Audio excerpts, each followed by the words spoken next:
Hit the record button. All right, we're good to That go. was extremely valuable to me. Awesome. Awesome. But Good to hear. I want to the two biggest things that give me issues. I want bonds and options. Okay, let's talk about them. And I know you sent me kind of that outline of it looks like what STC, how they outline their material. Yeah, Yeah. Okay. Cool. it seems like they go into pretty depth at times.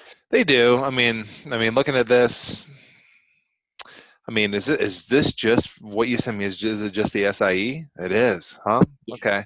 I haven't. I mean, I looked through it a little bit. Yeah. I mean, it seems that's just the thing with the SIE. I tell most people it's going to feel like it's a mile wide, but it's only an inch deep. It's only you're only going to be you're tested on the basics of hundreds of different things.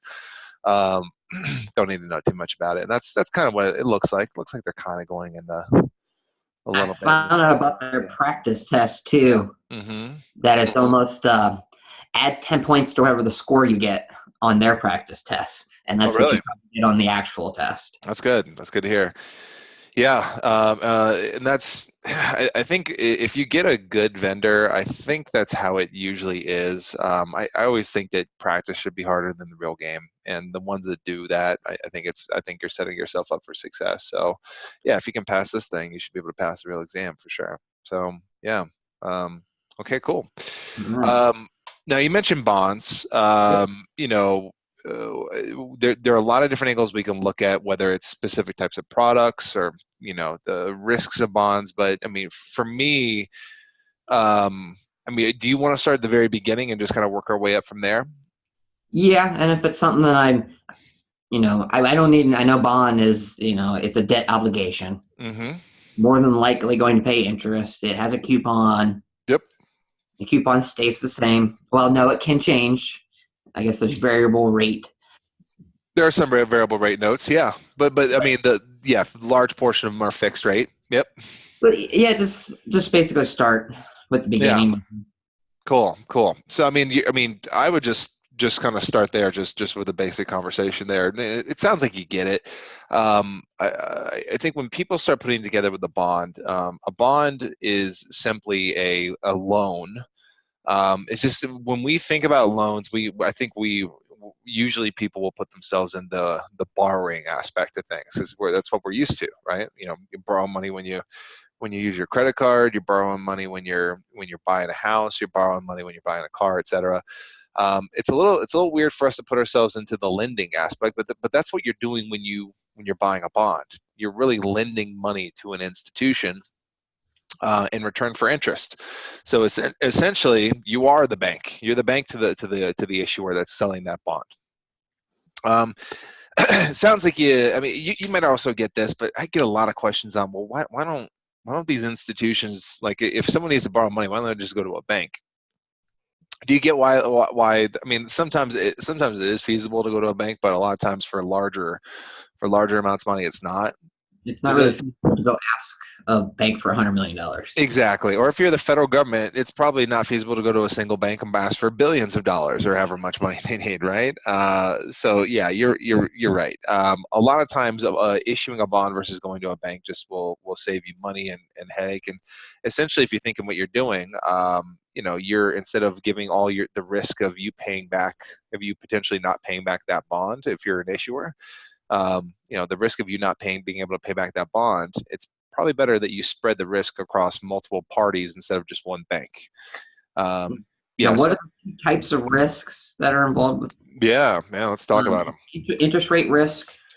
Yeah, so if you give me a second here, I'm going to bring up like a whole list of them here. But yeah, I mean, why don't we just while I'm bringing it up here, why don't we talk about that? Interest rate risk. What I mean, does anything come to mind when you think interest rate risk? I mean, just the general interest rates go up, bond prices go down. Mm-hmm. Rates Good, go interest rates go down, bond prices go up. good, good, good, good. This means essentially of that bond that you hold, if interest rates went down, is more attractive Yep. because you can't get that in the market anymore. Yeah, I mean, you're saying everything right. Brand new. Perfect. Love it. I'm going to bring up, let me bring this up here. Now, like Uh, reinvestment risk doesn't make sense to me okay, let's with talk that. about it then. I Okay. know that's part of the a bond risk. Yeah, yeah. So I'm gonna let me put this up on your screen here. How about this? If you can hang on to reinvestment risk, well, absolutely Yeah. get there. Okay. Um, Now maybe the first thing to bring up here would just be this. Come on, screen. Okay, here we go. Gosh, so bond ratings. You've probably seen these before, right? Yes. Okay. Now, God, I need to change the color. Is that color? Can you get the teal? Is that bothering you at all? No, Okay, it's good. bright, but it's fine. It is bright. I'll send this to you. I have this little Yeah, presentation I'm your putting your together. slides that you sent me, love them. Okay, awesome. Good to hear. Yeah, I mean, the one of the first risks I usually talk about is default risk, which this whole thing pertains to. Like when you see long-term bond ratings, I usually tell people there are three things you need to know about them. The first thing is just understanding that these cover default risk. Now, do you know what default risk is? Essentially, that they can't make their interest payments annually. Exactly. Yeah, yeah. It's like, if you borrow money to buy your house and you have a mortgage outstanding, you're just not able to pay the mortgage anymore. That's default risk for the bank. They'll lend you the money, right? You defaulted on the loan. Mhm. Same idea with a bond, except that, as a bond holder, I guess it's a little bit different. You're hoping that this institution you buy the bond from will be able to pay you back. And if they can't, or if they miss an interest payment or can't make back principal or both, then you have default risk. Absolutely, like you said. That's the first thing I tell you to know about these long-term bond ratings, and this is something I do expect you to probably see a question on the exam. That's number one.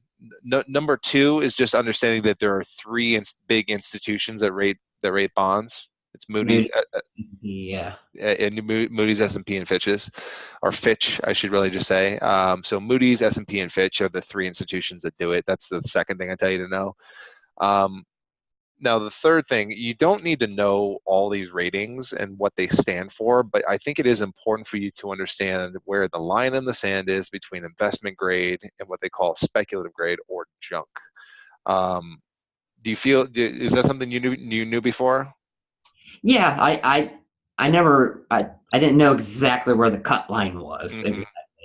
Yeah, don't worry about. I wouldn't be too worried about how Moody's places stuff. I mean, I think you can probably make the correlation anyways. They just happen to use little A's instead of the capitalized all B's. But this is usually how it looks, and just understanding that the difference between speculative and investment grade is the difference between triple B and double B.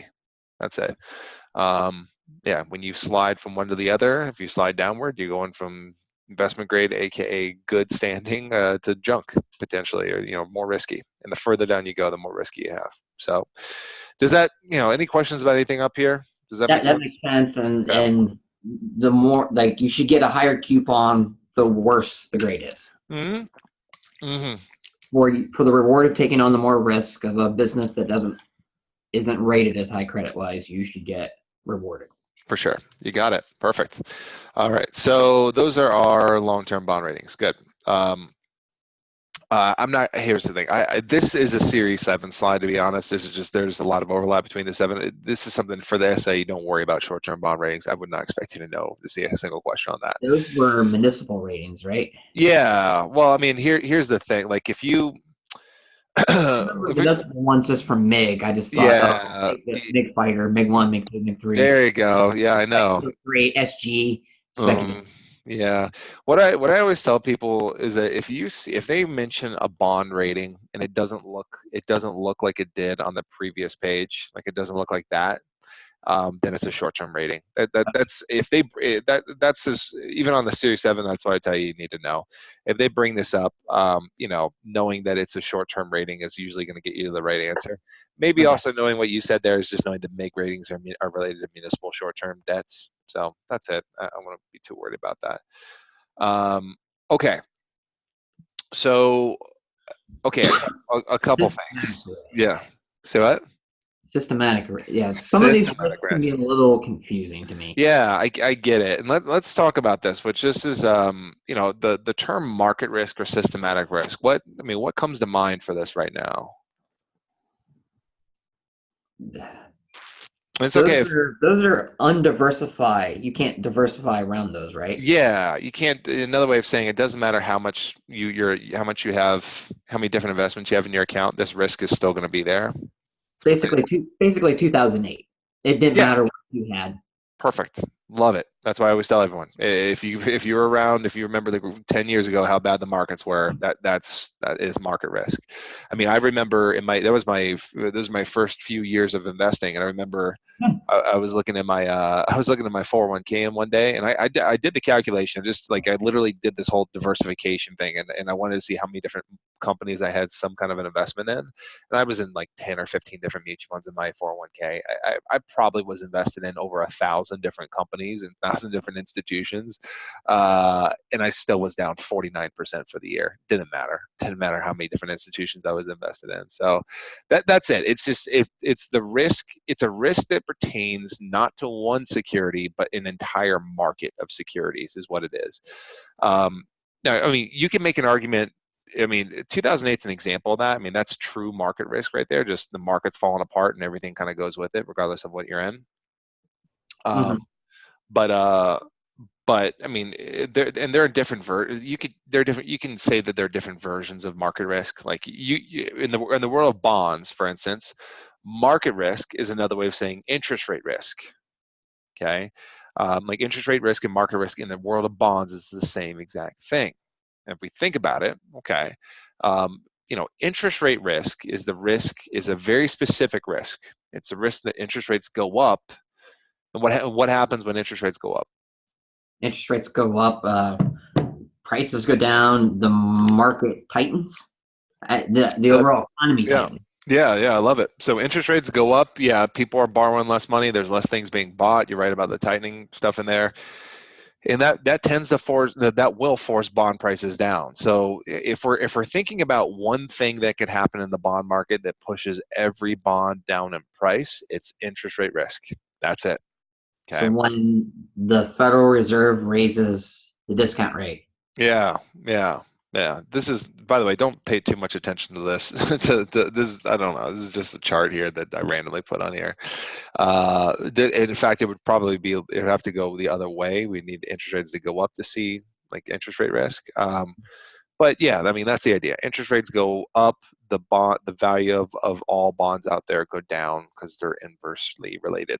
And it sounds like you understand the why behind that, right? If I, I was actually reading about it today. mhm. It was at the end of the book, and that's where I finally got to the end of the book. You feel like you understood that part of it? Yeah, decently. Okay. I'm trying. I'm noticing when I'm going in these, I'm trying to dig into them almost Series 7 deep. Yeah, no, I get it. I Yeah. mean, I think that'll serve you well over the long haul. I mean, if you weren't taking this series seven, I'd tell you like I'd tell you to pull it back a little bit, but you're eventually going to take that test. So I don't think this is going to serve you wrong if you go into depth with it. Just tell me if this makes sense. But let's say that you buy a 10-year 5% bond at par, $1,000, right?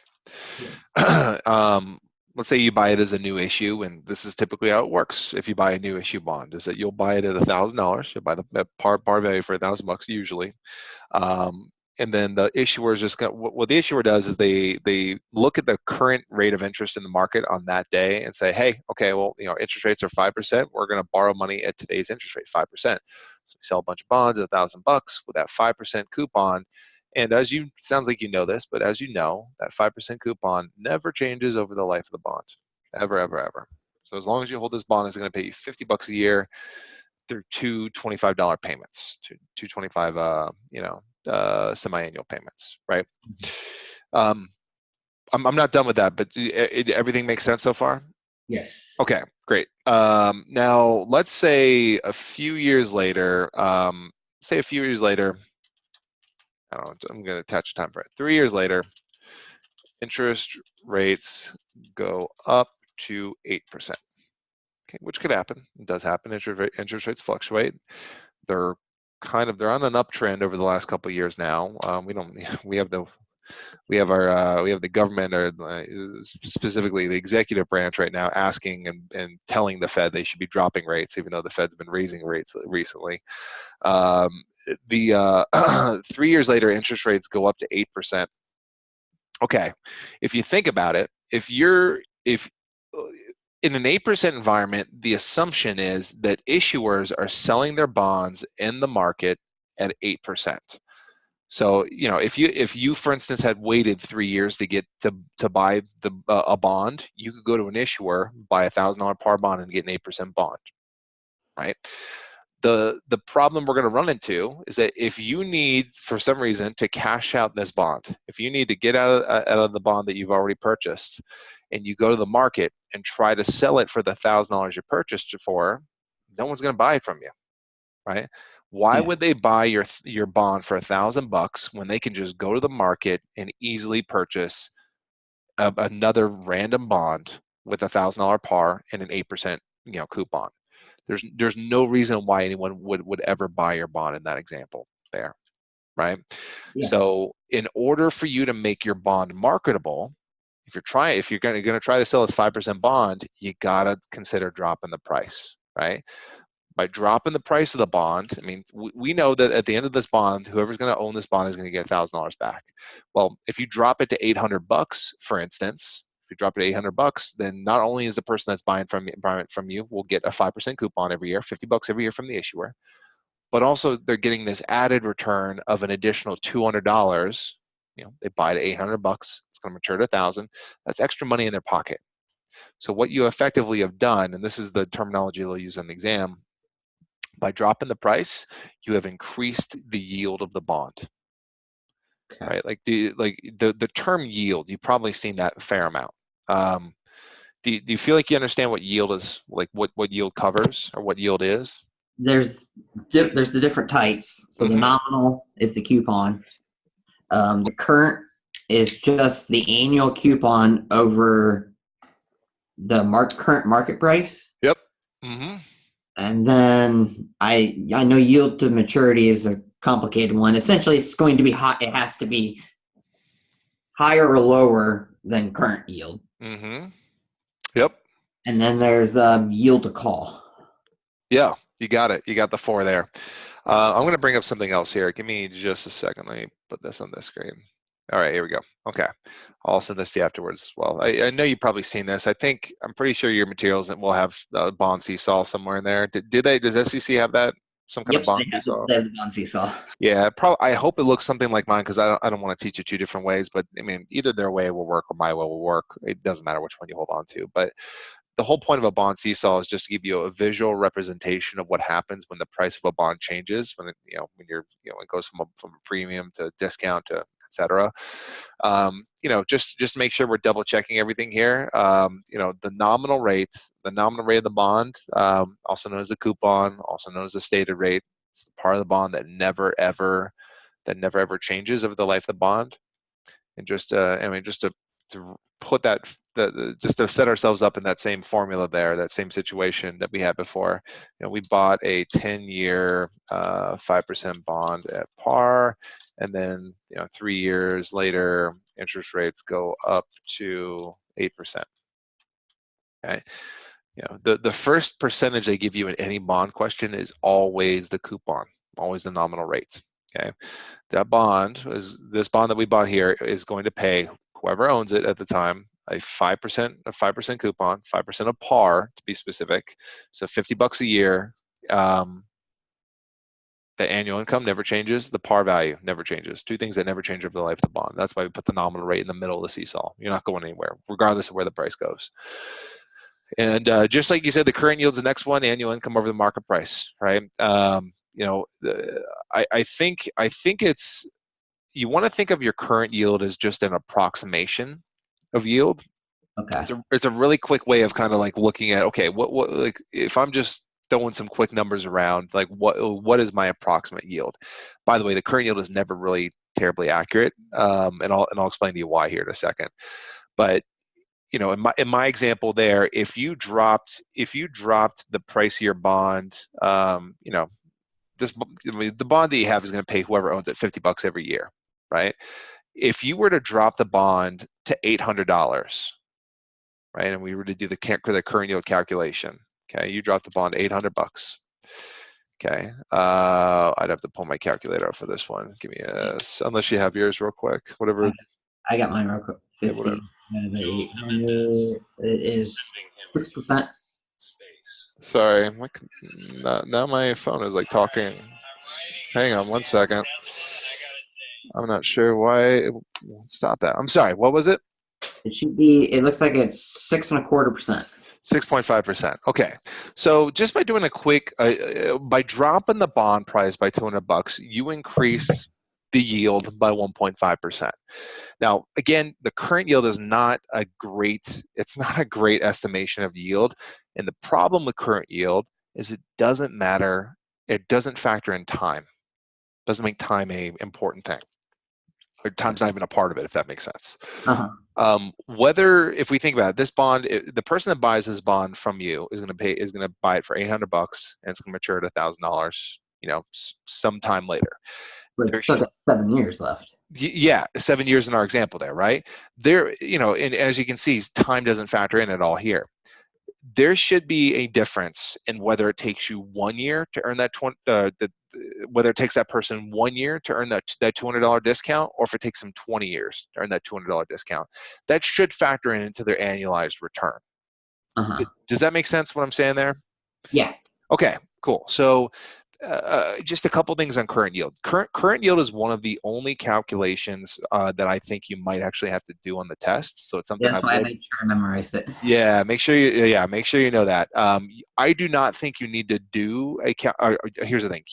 I don't think you're going to get a yield to maturity question on the exam. It's more probable to see it on the Series 7. But still, even if you did see a yield to maturity question, which I technically is fair game on the SIE, I'll show you how you can do it, how you can find the answer without even doing the calculation. So we'll get there here in a second. But understanding here, you drop the price of your bond, the yield goes up because the person that's buying the bond from you is not only getting the coupon, but they're getting an additional $200 of the life of the bond. As long as that makes sense, I'll keep moving. Yeah. Okay, cool. So I'm going to clear everything off the screen here real quick. Like you said, I mean, you got two other yields here, the yield to maturity, yield to call. Again, you'll see, I'm not going to put the formula up here at all. I'm not going to put either formula for the yield to maturity, yield to call up here. But just understand that this is, the yield to maturity is the yield of the bond, assuming you hold the bond until maturity. The yield to call is the yield of the bond, assuming you hold it until the bond is callable. And then once it's callable, it's called. That's the end of it. So, I mean, I think you probably know this, but a lot of people surprise me that don't know this. Just yield to call doesn't exist unless the bond is callable. Right? It's not a thing unless the bond is callable. Does that make sense? For the most part, yeah. Okay, we haven't even talked about calls. Do you know what a call is? That's kind of where I get into a little bit. Calls, convertible. Okay. That's where. Let's talk about it. If a bond is callable, that's basically the equivalent of like if you had a loan outstanding, like if you had a mortgage or some kind of loan outstanding, it's the equivalent of you being able to pay it off earlier than expected. Oh, okay. So if a lot of times you might see something like this. You might see we have a 20-year 5% bond callable at par. Let's keep it there. Okay. Let me add something to that. Callable at par in 10 years. Okay. A bond that's callable is a bond that can be ended early by the issuer, and it means that they're going to basically hand over the principal value of the bond to you in return for not having to pay interest to you anymore. They're just ending it. They're ending the bond early. Of course, they have to pay you any kind of interest that you're owed up to that point, but they're basically ending the bond early. Okay. If we think about it, when do you think, like in what circumstance do you think? Actually, there's more than one, so there's multiple right answers to this. But in what circumstance do you think an issuer might call their bond? Interest rates change. Good. Yeah. Now, usually it's one direction that we would say that they would probably do that. You They know what I'm would talking about? if interest rates went down. Good. Interest rates are down. And that's no different than refinancing any other type of loan that you might have personally, right? Like I've just bought a house last year. If interest rates drop significantly below my rate, then you better believe I'm going to refinance one day. Right, same idea here. If interest rates drop to say 2% in our example here, the issuer would sell a new bond at 2%. Use those proceeds to pay off the old bond. And now they're paying now that whole action there can potentially save the issuer millions of dollars a year, depending on how big the loan is. So yeah, that's callable bond. Okay. Um, Now, if you think about it from the investor standpoint, do you think investors are thrilled about a bond being callable? No. No, right? It's not a good thing for them, right? And in my example there, if interest rates drop to 2%, they drop down to 2%. Not if your bond ends early, you get all your money back. Yeah, you don't lose return necessarily, or you don't have a loss of principal. But if you're going to put that money back into the market, which most people will do when they get it when their bond matures or it's called, now you're putting back in the market and getting a 2% rate of return. Does that make sense?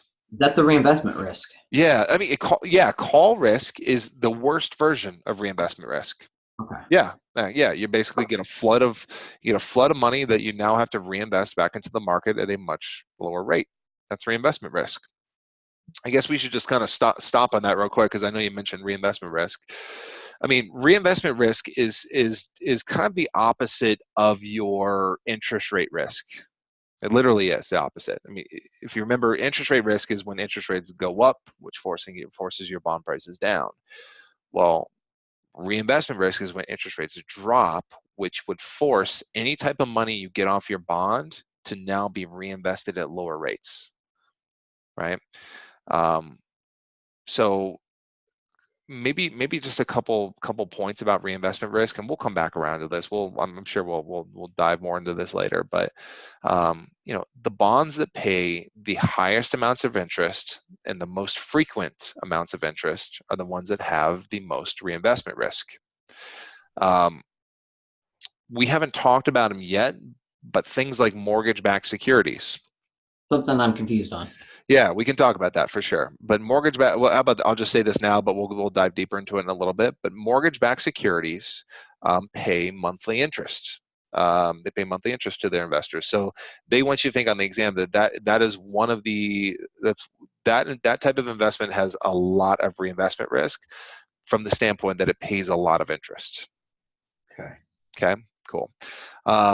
So, I mean, if I just pause there, I mean, does that make sense now? Reinvestment risk is just, hey, I had something that was higher, that was giving me a higher rate of return before. Interest rates have dropped. So when I put my money back into the market, now I'm getting a lower rate of return. Does that Yeah. make sense? Or it's going to force you to take more risk even.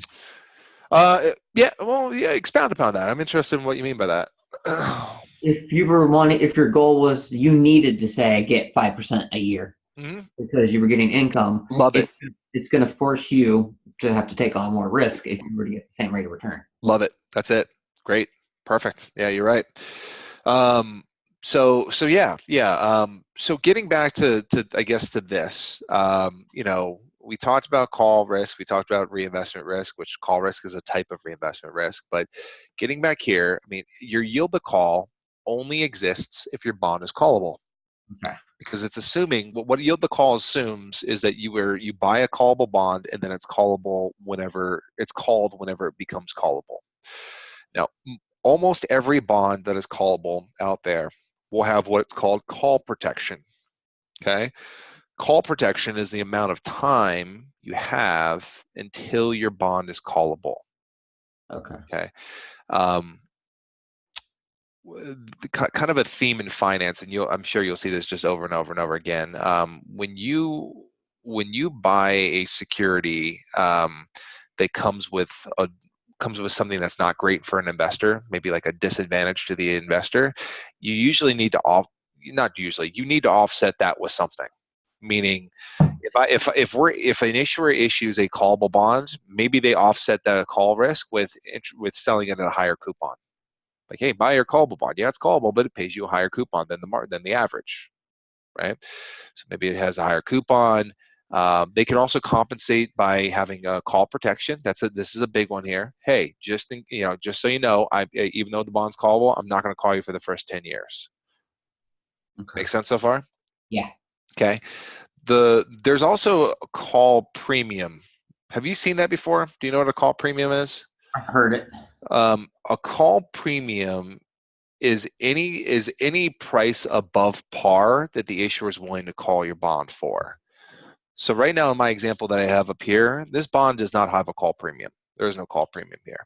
Oops, let me redo that. What did I just lost that. Hang on one second. Okay. 20-year, 5% bond callable at par in 10 years. Okay.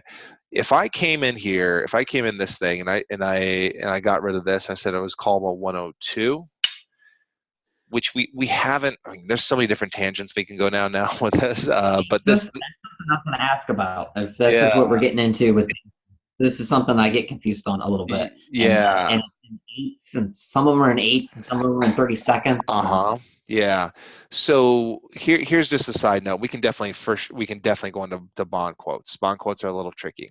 But when bonds are quoted in what they call first, sometimes bonds are quoted in yields, sometimes bonds are quoted in prices.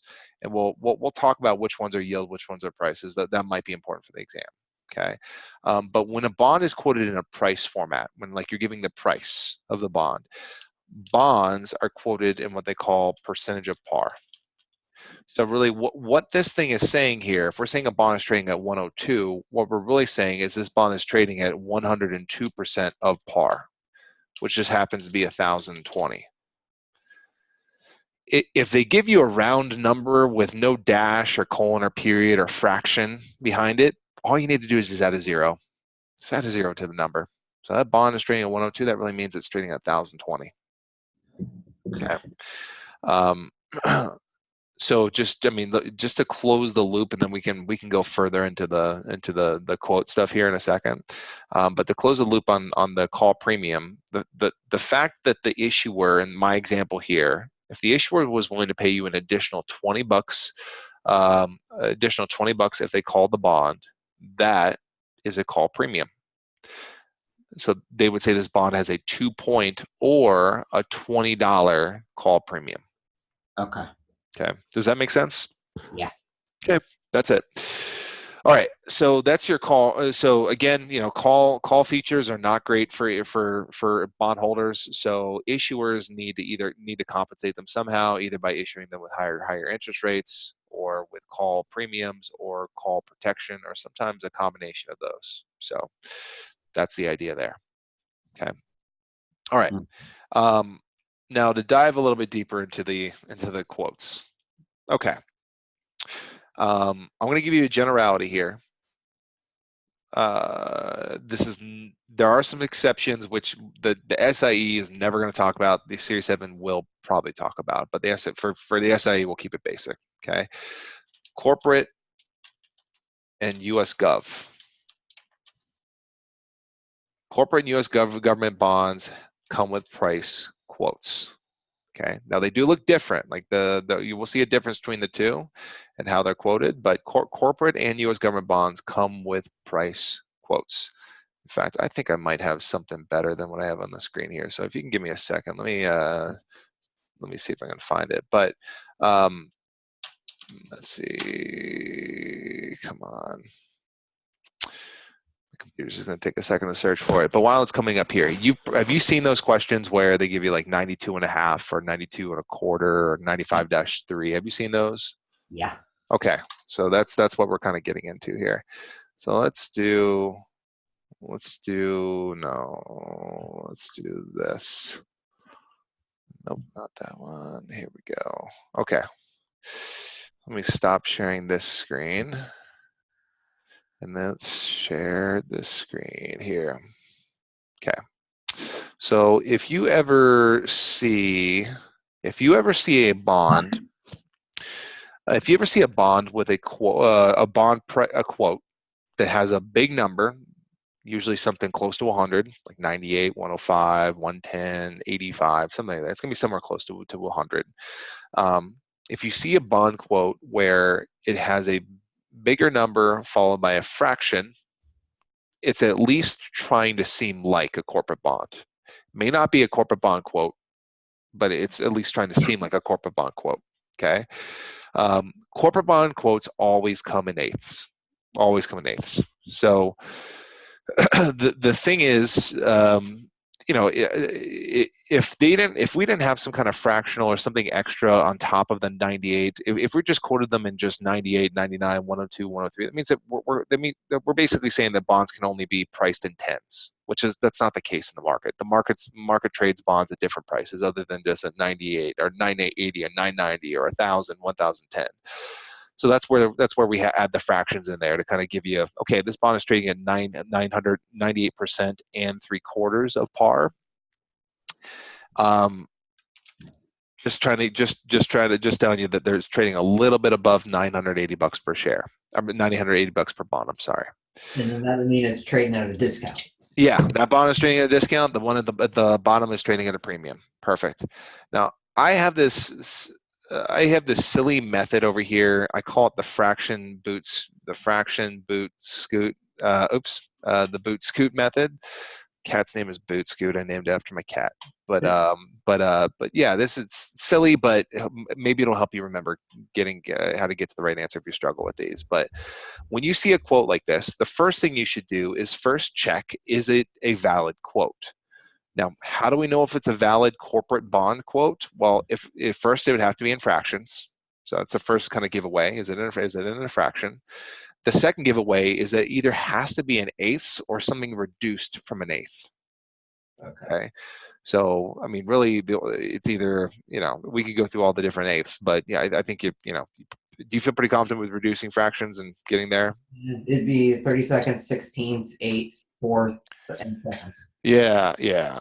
So, yeah, if it's anything higher than an eighth, or if it's something that you can't reduce from an eighth, like if you see like 98 and a third, that wouldn't be a valid corporate bond quote, because yeah, a third might be reduced all the way down, but you can't get a third from an eighth. Does that make sense? Yeah, and then you're gonna have infinite threes too. Yeah, exactly, right. So yeah, you can't do that. So it's always going to be an eighths, and it has to be reduced if it is if it is an eighths, if it can be reduced. Okay, if it's not reduced, or if it's not from an eighth, then it's not a valid quote. Okay. As we can see here, 98 3/4, obviously that's reduced from 6/8, right? So this is a valid quote, okay? And once we've discovered it's a valid quote, you just got to go through a 3-step process to turn it into an actual price. It's pretty simple. Just step number 1, just do the fraction, right? 3/4, that gives you 0.75. Second step, boot that back to the big number, so 98.75, and then just scoot the decimal over once. That's all you're doing. That's it. So now a bond is trading at 98 3/4 is really trading at 987.50. Mathematically, you're multiplying that by 100, right? Yeah, that's all you're doing. Or is it 100 or well, yeah, like, actually just 10. Just 10. Yeah, you're just moving the decimal over once. Okay. But yeah, I mean, what we're really saying here is that this bond is trading at 98.75% of par, which just move the decimal over once and it'll tell you what the actual price is. So, yeah. So okay. I mean, the same thing with the 105 and an eighth. Do an eighth. An eighth is 1.25. Put it back to the big number, and then scoot the decimal over once. That's what you're doing there. Sorry, go ahead. This would be corporate T-bills, T-notes, and T-bond and Treasury bonds. No, so this would be so everything you mentioned there is U.S. government. Like maybe I misheard you, but when we're talking corporate, we're talking like any regular corporation, like GE, Ford, Yeah, Apple. government they're trading in eighths too, right? Governments are a little bit different. Governments are 30 seconds, and we'll, Oh, we'll they're talk 30 about seconds. that. Okay. Yeah, so corporate bonds are eighths. Okay, corporate bonds are eighths, and I got a separate one here for U.S. government. So let me show you this page. Okay, it's gonna look very similar, but here's your U.S. government bond quote, 30 seconds. Okay, same process. The only difference is it's going to look a little bit different. You have to just you have to create a fraction out of thin air. Okay. What I mean by that is when you see a quote, when you see a U.S. government bond quote, it's going to look something like one of these three things here. You're going to have a big number followed by a colon, a dash, or a period. One of those three things. Okay, colon, dash, or period.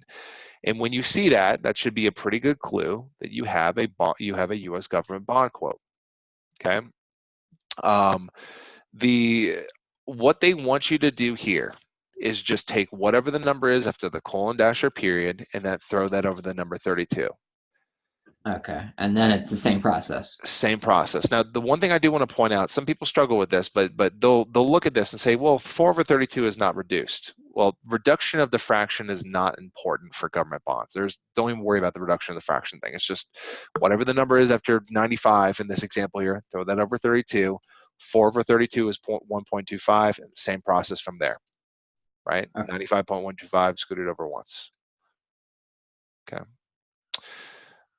Do you want to go through a few examples, or do you feel confident enough with that to just keep moving? Do you have like a question that would look like a question? Yeah, yeah. Yeah. So something like this. Let me just bring up that sounds something like there's different ways they can put it, but a bond is quoted at, I'll start with corporate first, at 92 and an eighth. What price would a customer pay to purchase this bond? Something like that. So 92 and an eighth. So we've got an eighth, so it's automatic. That's a corporate bond. Mm-hmm. And then it's just going to be 1 divided by 8. So it's going to give me 0.125. So it's going to be trading at 921.25. Mm-hmm. There you go. That's it. Perfect. Perfect. Let's say I switched it up to like 102-16. All right. So that's a T. I'm trying to so I can get them. I was trying to put them in order. Mm-hmm. T bill, note, or bond. Okay, how about I forgot to put one in thinking for you. You want to think of this as, yeah, this is U.S. government, absolutely. The only thing though, the only problem that we run into is that Treasury bills are unique in how they're quoted. Okay, they're different than every other U.S. government bond. T-bills, actually, let me show you this. I actually had another screen up here. That one's going to be. I'll just calculate it out real quick. Yeah, go ahead and get that one here. Yeah. 32. So it's going to be trading at 125 Mm-hmm. or Yep. Or 1025. yeah. Yeah. Exactly. Perfect. Okay. We're gonna jump into the deep end when I put this up here in terms of difficulty, but I'll walk you through it. So let me find it here about the T-bills. Here we go. Nope, that's not it. Where is it? Nope, no, that's not it. I just had it. Here we go. Okay. All right. So it's just a random Kaplan question. A quote of 620 bid, 618 offered is most likely a quote on, and I know you can see the answer there, Treasury bill. Okay. What these are up here are this is, even though it doesn't have a percentage in there, 620 by 618, that's a yield. Those are yield quotes. Meaning, and I think maybe we'll have to start first. Just like, do you know what a bid ask is, or a bid and offer? Have you seen those before? Bid and the ask. That's just the market maker. The bid is what he's asking for, and The bid is what he'll buy it from you Good. and an ask is what you buy it from them from. Yeah, you got it. Between is the spread, Yeah, exactly. and that's Now, what you make your money on. So like if we're talking about stock, like you just make up some random numbers here. You might see like 10 by 11, that could be a bid ask spread right there, right? If you're buying as the customer, you're paying 11. If you're selling as a customer, you're receiving 10. They make the difference. The dealer makes the difference between the two, just like you said. Okay. Now, what's happening here is they're essentially giving this 620 by 618, which is a little counterintuitive because we're so used to seeing when we see the bid and ask, it's the small numbers on the left side, the big numbers on the right side. And then they'll throw something like this at you, 620 by 618. And you'll be like, well, that looks backwards. It is right. It should look that way. And I wonder if you can figure out why. And if you can, like it's like crazy if you can. I wouldn't expect you to know the why. But do you know why that's backwards? No.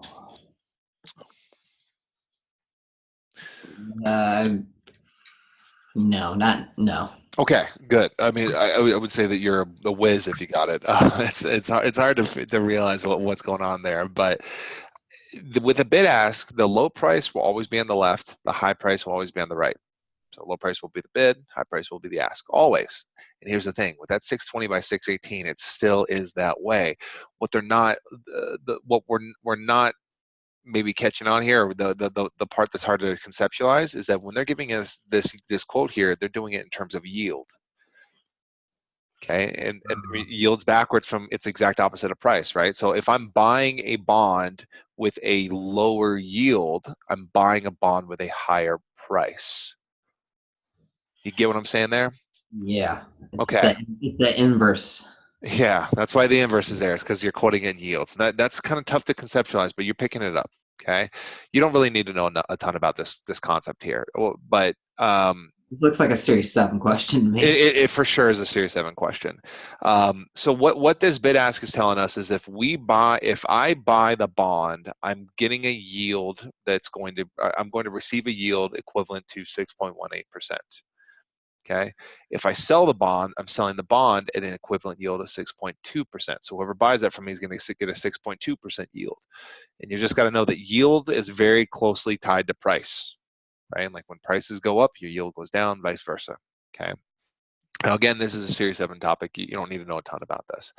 The thing I'm trying to point out here, and I do think this could potentially be fair game on the SIE, is just understanding that there are some bonds out there that are quoted with prices, some have prices, while some are quoted in yields.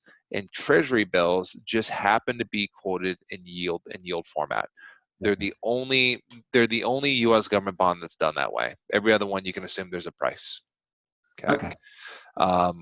So yeah, and I kind of like I'll send you this screenshot too, but that, what I have kind of circled there in blue, that I just circled the big thing, just kind of describing, putting into summarization kind of what we had before.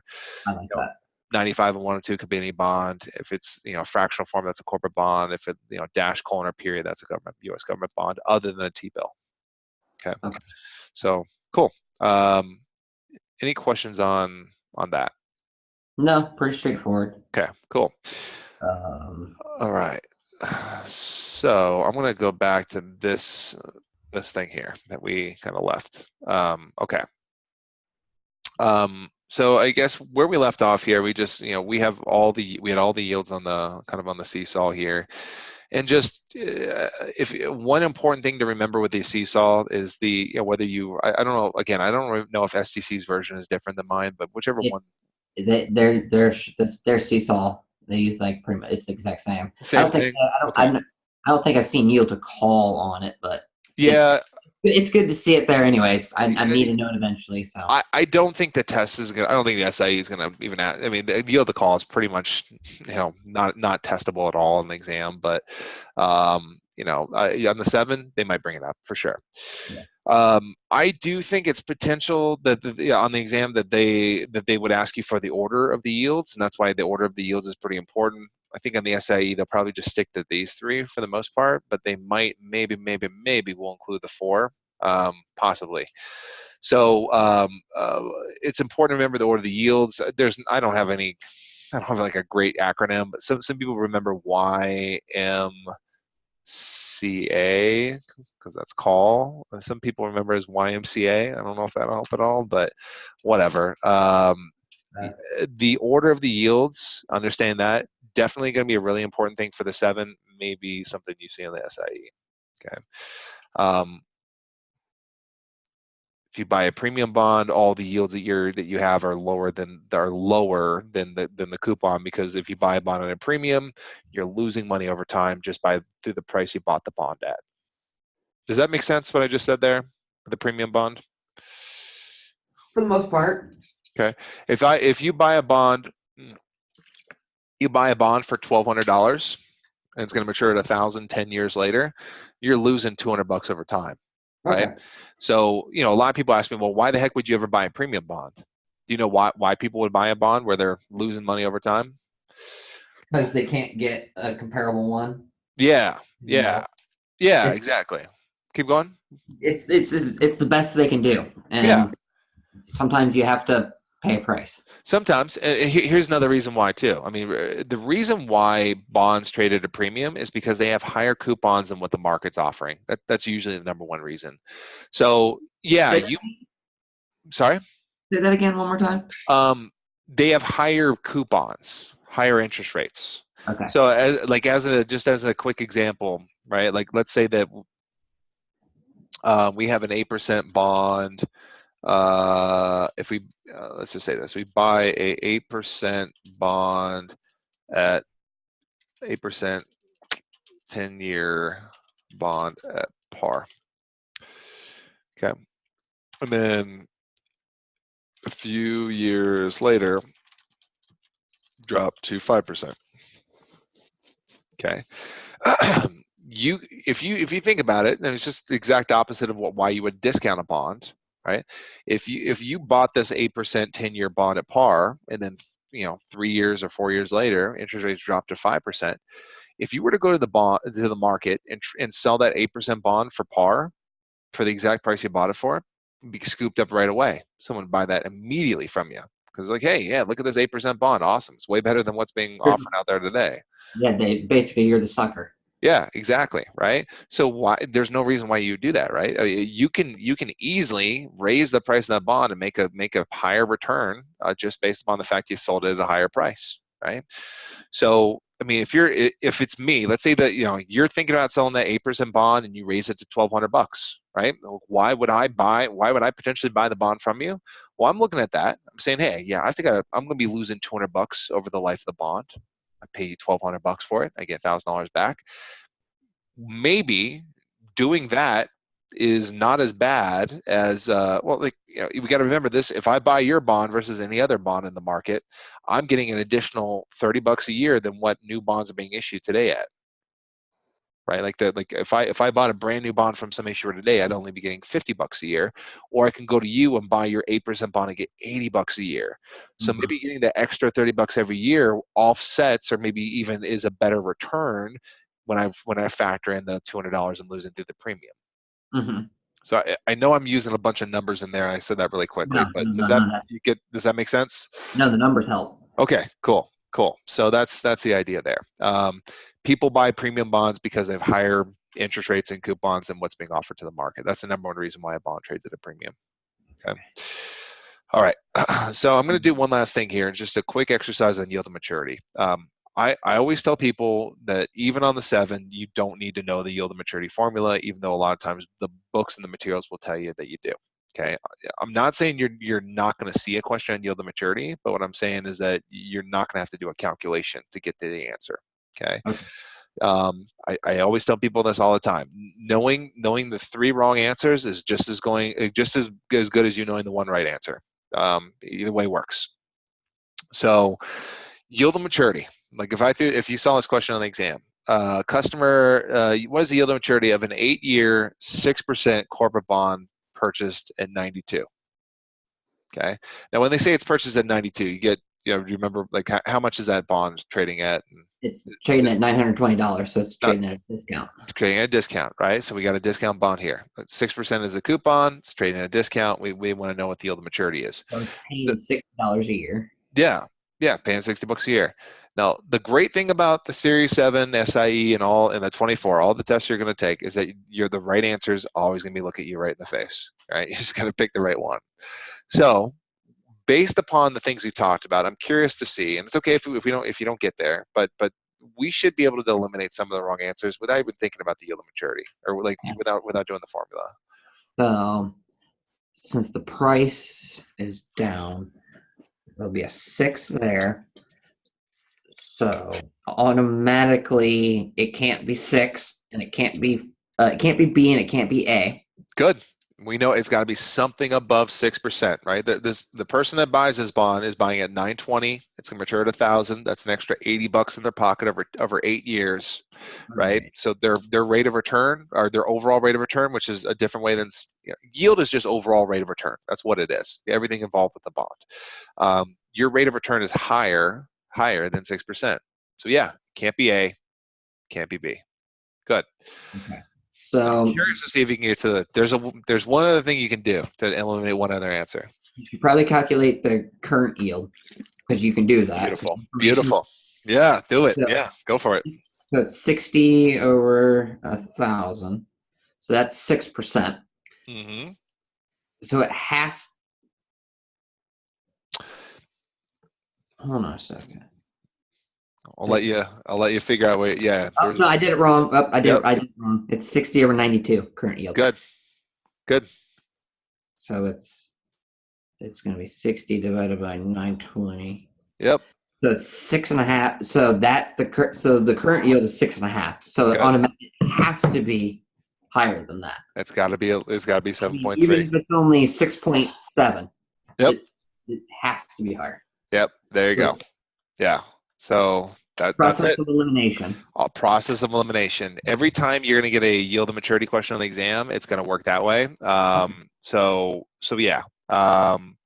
Yeah, you got it there. That's it.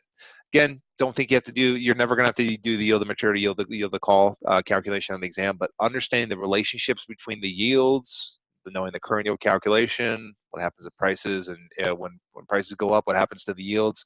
That's the important stuff for the exam, if that makes sense. So, yeah, there you go. So yeah. Different products. Yeah. Types of bonds and the characteristics. Yeah. Now, before we move there are a few bond risks we didn't talk about. Do you want to go through those, or do you want to go through the products? Yeah, let's go through the risks. Okay. I have a feeling just risks are going to be covered because they're okay. I do think the risks are something that you could very well see in the exam. So, bold SIE definitely on the 7s, maybe on the 24. So we already talked about default risk. We already talked about interest rate risk. Rates up, interest rates up, bond prices down. We talked about reinvestment risk. You're just reinvesting at lower rates. Talked about call risk already. Bond gets called early. You got to reinvest your money back into the market at a lower rate of interest. Mm-hmm. And the last one here, or not the last one. This is one of the last ones. Purchasing power risk, also known as inflation risk. How are you feeling about inflation? Real rate of return. It's just whatever your return is minus whatever what's the CPI? Yeah, CPI. Right. Whatever the CPI is, so you do a math problem of that, and that's going to give you your real rate of return. Yeah. There you go. That's something that clients would always bring up. Yeah. There you go. It sounds like you get this, but the idea with inflation, the value of the dollar is dropping, and it naturally happens over time, right? Like I always tell people, like if you talk to your parents or your grandparents, you may even, like, the older I get, the more I notice inflation in my lifetime, right? Things are just not as cheap as they were when I was a kid. Right. You can buy a gallon of gasoline for 89 cents. Right. I remember those days. So yeah, I mean, the prices just gradually go up over time. It's usually a small amount where you don't notice it year to year, but you'll notice it over time. Now, the reason why this is a risk for bonds, and it relates back to the fact that bonds have a fixed rate of return. If I buy $1,000 5% bond today, that it pays me $50 a year. I might be happy with that $50 today, but if it's a, I don't know, if it's a 30-year bond, what's that $50 going to get me in 25 years? The purchasing power of the amount of money I'm getting off this bond, I'm not able to buy as much year after year after year. And the longer term the bond is, the more it's subject to this inflation risk or purchasing power risk, as it says. So that's what I just say there. I mean, the big thing to remember with inflation risk, aka purchasing power risk, is it applies most to long-term bonds. Okay, because you have bonds that have locked in fixed rate of returns for longer periods of time. Um, uh, and secondly, that it's very closely tied to interest rate risk. Because here's the thing, we haven't talked about econ, we haven't talked about the Fed and what they do yet. But when inflation starts going up in the market, what the Fed does is to fight inflation is to raise interest rates. So usually when even though they're not the same thing, they're very correlated. Inflation up, usually interest rates follow. So it's kind of like a double whammy on bonds, if that makes sense. Mm-hmm. Okay. Any questions about that? No, that's okay. Pretty straightforward. Good.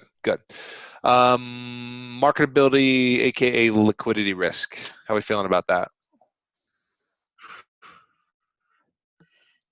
I guess how desirable. If it's a junk bond, it's probably going to have a higher liquidity risk Yep. versus a treasury bond.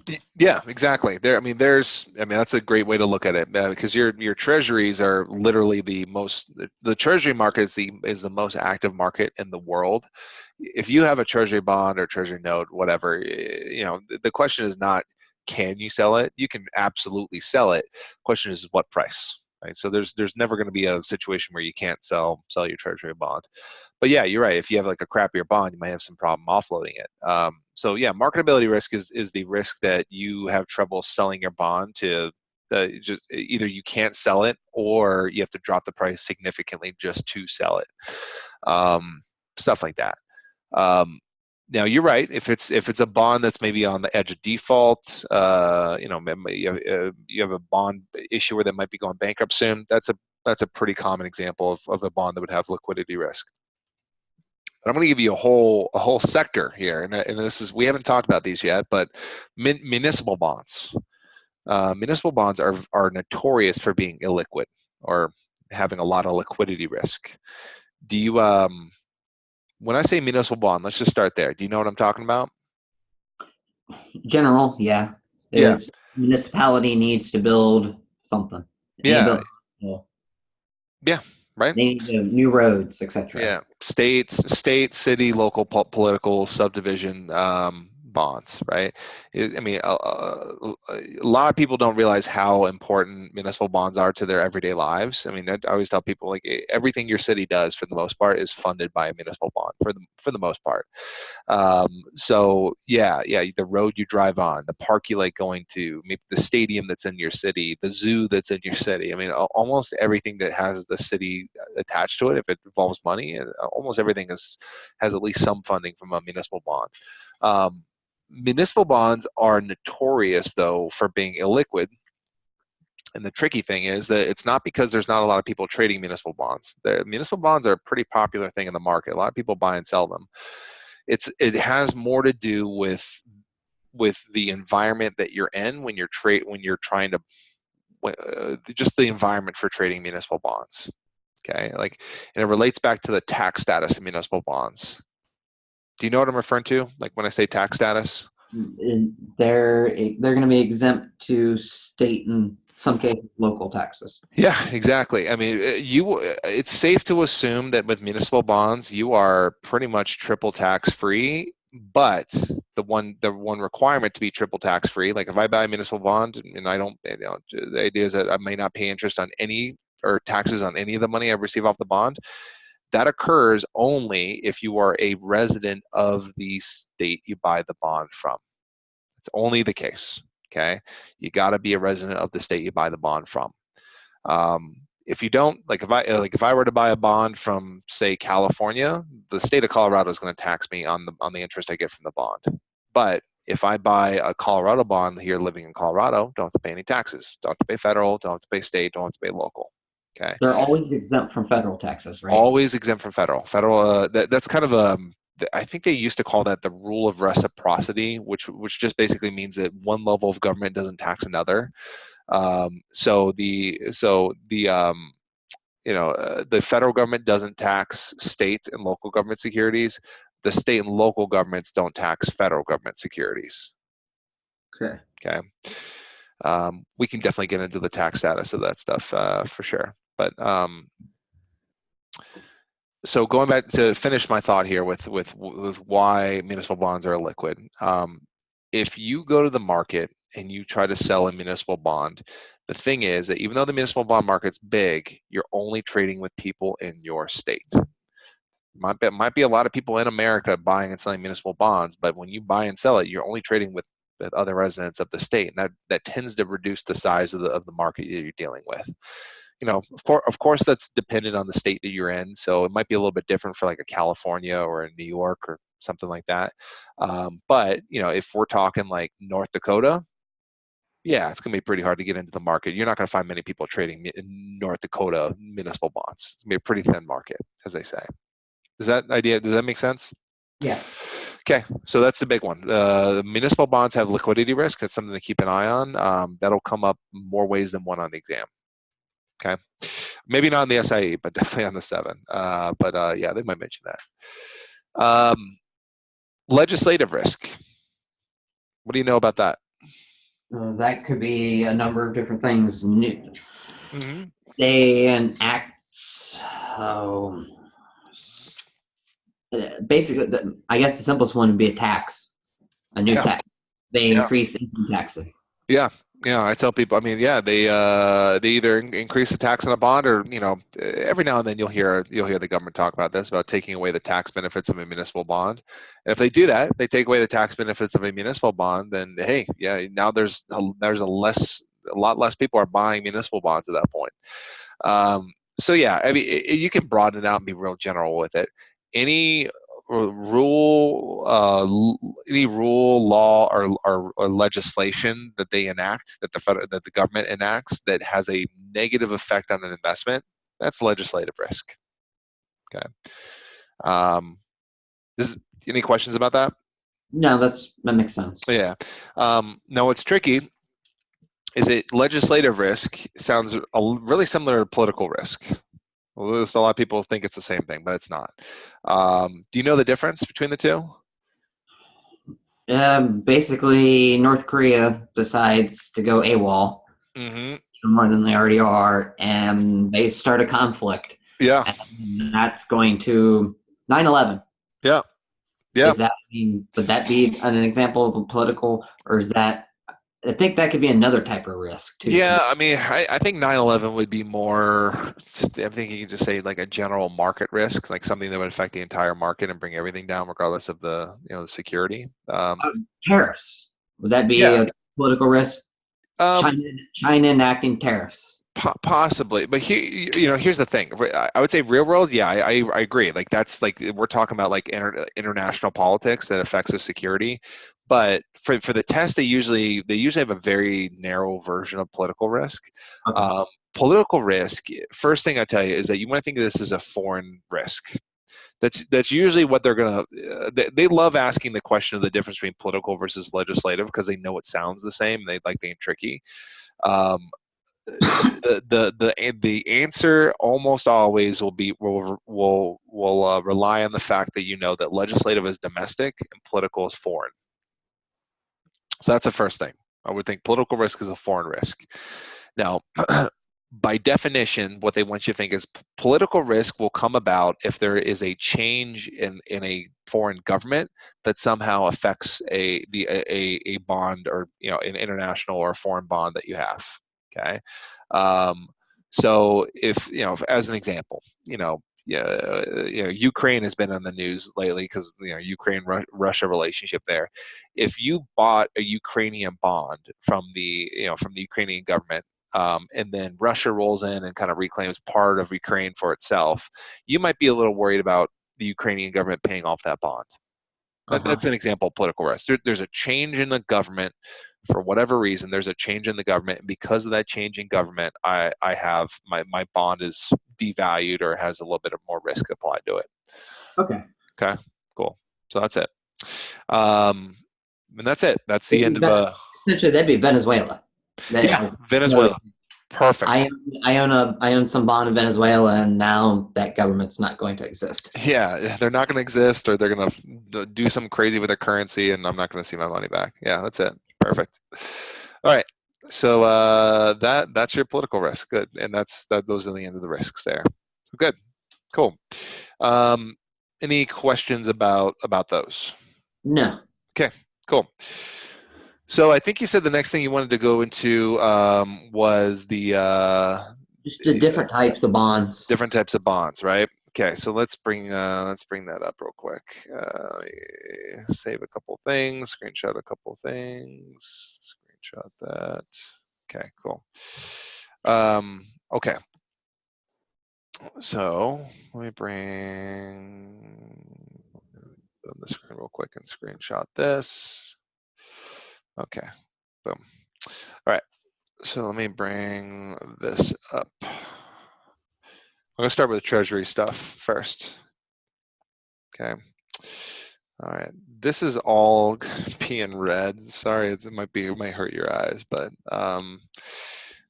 this is fine. Everything up here is all you need to know in terms of the treasury products to be aware of.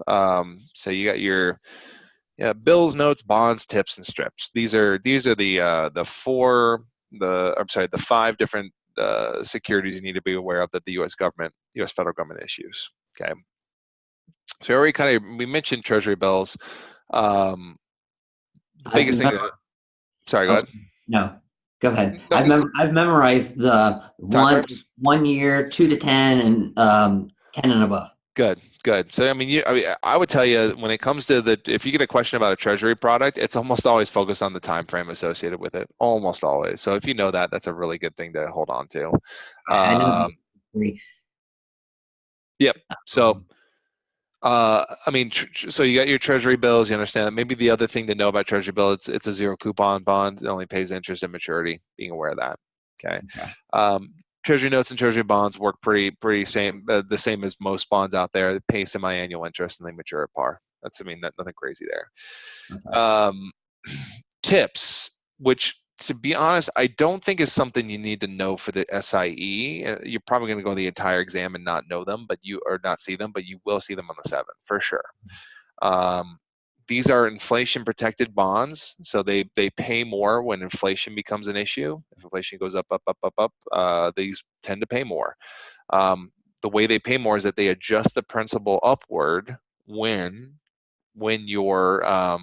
inflation goes up. So, if I had a 5% $1,000 par tips and interest rates go up or if inflation goes up by 3%, now I'm going to get 5% of 1,030 instead of 5% of 1,000. Okay. Don't think you need to know a bunch about tips right now, so I'm just going to breeze over that. Do you have any questions about tips, or does that make sense?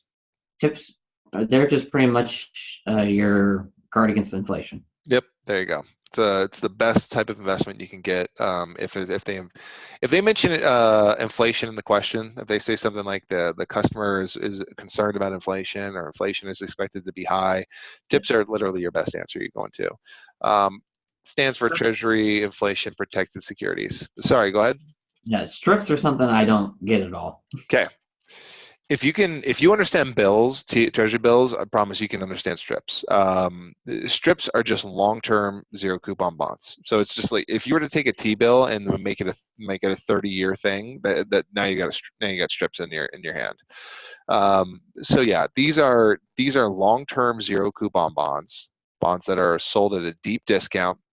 When I say a deep discount, I'm usually talking like, I don't know, maybe it's sold for $600, and then 20 years later you get $1,000 back, something like that. Okay. No, when you said you didn't get what they were, did you understand that part, or was there another part that was confusing you? Aren't there products that were created, aren't they? They, essentially the strips is where they've pulled out the interest payments. Yeah. So okay. Hmm. Good question. So what you're probably thinking of are treasury receipts. Probably what you're thinking of, treasury receipts. And all, like, you have to, there's a little bit of history here. It's an interesting history, at least I think it is. So a little bit of history to understand here. Strips have not been around that long. I mean, they've been around for decades, but in terms of, like, finance, they haven't been around as they haven't been around as common as for as long as other, like, treasury bills, treasury notes, etc. Okay. Um, Back, I think it was like the 1970s, they were introduced, something around there. But before then, if you wanted a long-term zero coupon bond from the government, you had no option. Okay, there's nothing they had to offer you. Okay, and that's where treasury receipts came from. Broker dealers and financial institutions realized that there was a demand for a long-term, really safe zero coupon bond out there. Okay. Um, there's a lot of justifications you can make for long-term zero coupon bonds. Anything from, like, if you're in your 40s and you're saving for retirement and you need that money, like, in your 60s, strips are not bad investments where you can basically pay half for a bond and then don't have to do anything along the way. It's just kind of set it and forget it, and then 20 years later, 30 years later, it pays you $1,000 back. Okay, so that's it's great for kind of people that are looking for a set it and forget it type of an investment. So treasury receipts were created and are essentially the same thing as strips, except they're created by broker dealers and financial institutions. So to meet the demand of the people, the investors in the market, what these institutions used to do is they go to the government, buy a bunch of treasury notes and a bunch of treasury bonds, throw them into an account, strip them of their coupon, and then repackage them as long-term zero coupon bonds. Now, a lot of people wonder how they do that and wonder the logistics, and I would say just don't worry about how they do it, because they'll never ask that on the exam. I was gonna say, it's very complicated, and It's complicated. Don't even worry about it. CFA. Yeah, If you were yeah, don't even worry about it. strips are similar to that, Strips, and here's what I'd say. and the Strips and mechanics of them, they're of how they work. At least same thing. Same thing as strips and treasury receipts are essentially the same thing. So you had all these, broker dealers and financial institutions making these treasury receipts, which are long-term zero coupon bonds. And then around the 1970s, I can't remember if that's the exact time frame, but somewhere around then, the government saw what they were doing. I'm like, hey, why don't we cut out the middleman and just do it ourselves? So that's when they introduced their own product, strips. And nowadays, strips are kind of the thing in the market. I haven't seen a treasury receipt in a long time. I think they still exist, but they're not very popular.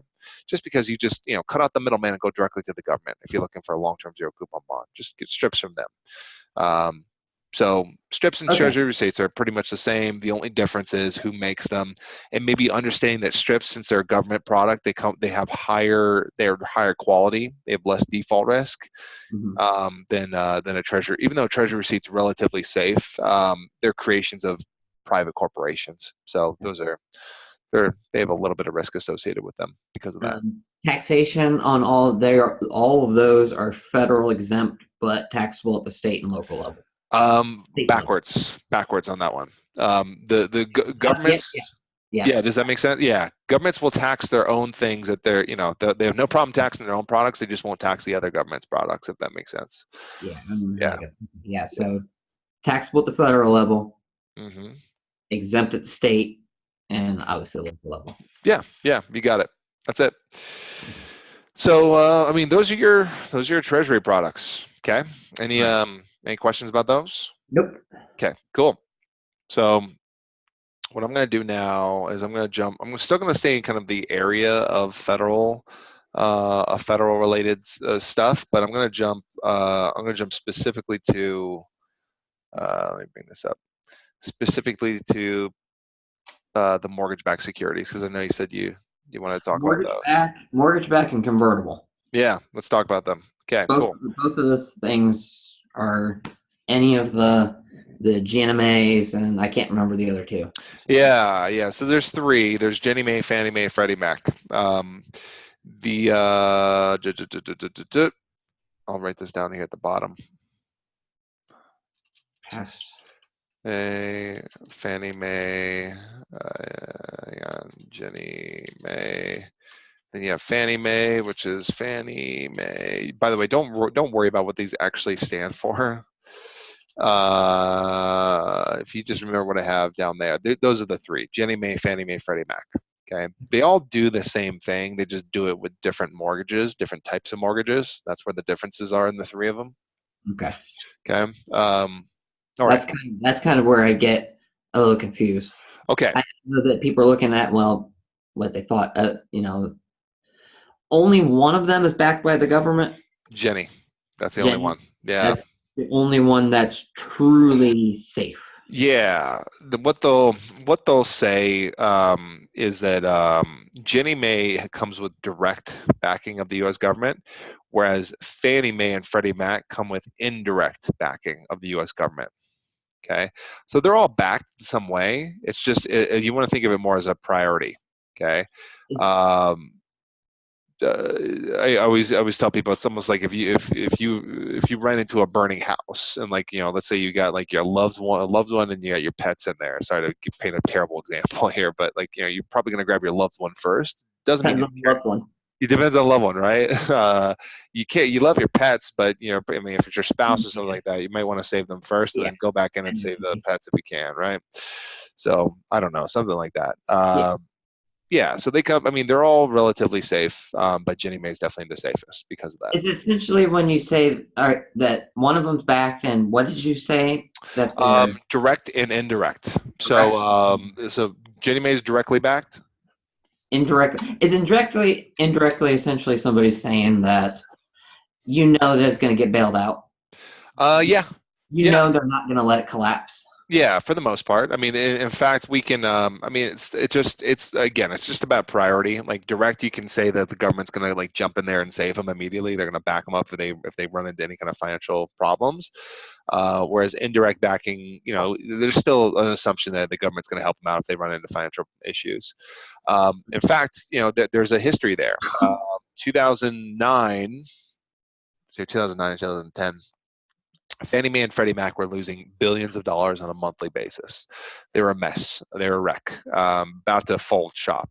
The U.S. federal government came in, fired all their upper management, and then basically put themselves in, put new people in, and put them under conservatorship, and basically said, "Hey, we're here to save you."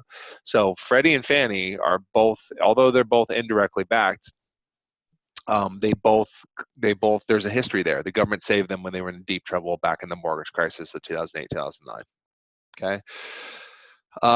So I think it's important to understand the kind of logistics behind what they do, and then I think at the end of this you'll understand why Freddie and Fannie were running into so many problems, and why the government had to come save them. So just to kind of paint a picture in terms of what a mortgage-backed security is. So mortgage-backed securities. These are ways that investors are essentially stepping into the shoes of a lender. Okay, so what the agencies do is they sell these things called pass-through certificates. It's not the only thing they sell, but it's a big thing that they sell. Okay, and if they're going to bring up a specific type of mortgage-backed security, this is probably going to be the one that they mention. So you got these pass-through certificates that they sell. Let's say they sell hundreds, if not thousands, of them at 25,000 a pop. Okay. So they sell all these pass-through certificates. Investors are giving their money, let's say to Ginnie Mae, for investment purposes. Hey, take my money. Okay. Ginnie Mae then takes that money from there, goes to the banks and to lending institutions across the United States and purchases mortgages from them. Okay. The reason why the government does this is because they're basically buying. They're setting an incentive there and buying. When you buy mortgages from a bank, now that bank has a flood of cash they can now lend out to other investors, right? Taking it off their books. Taking off their books. This happened to me in my mortgage. I got my mortgage to a local lender here. Within a month of me obtaining my mortgage, Fannie Mae bought my mortgage from the lending institution. Everything's the same with my loan except for who I make the payment to. I make it to Fannie Mae now. Okay. So when I make my monthly mortgage payments, I pay a fixed amount every month, and there's a changing level of interest and principal over time. right? But I make my payments to Fannie Mae.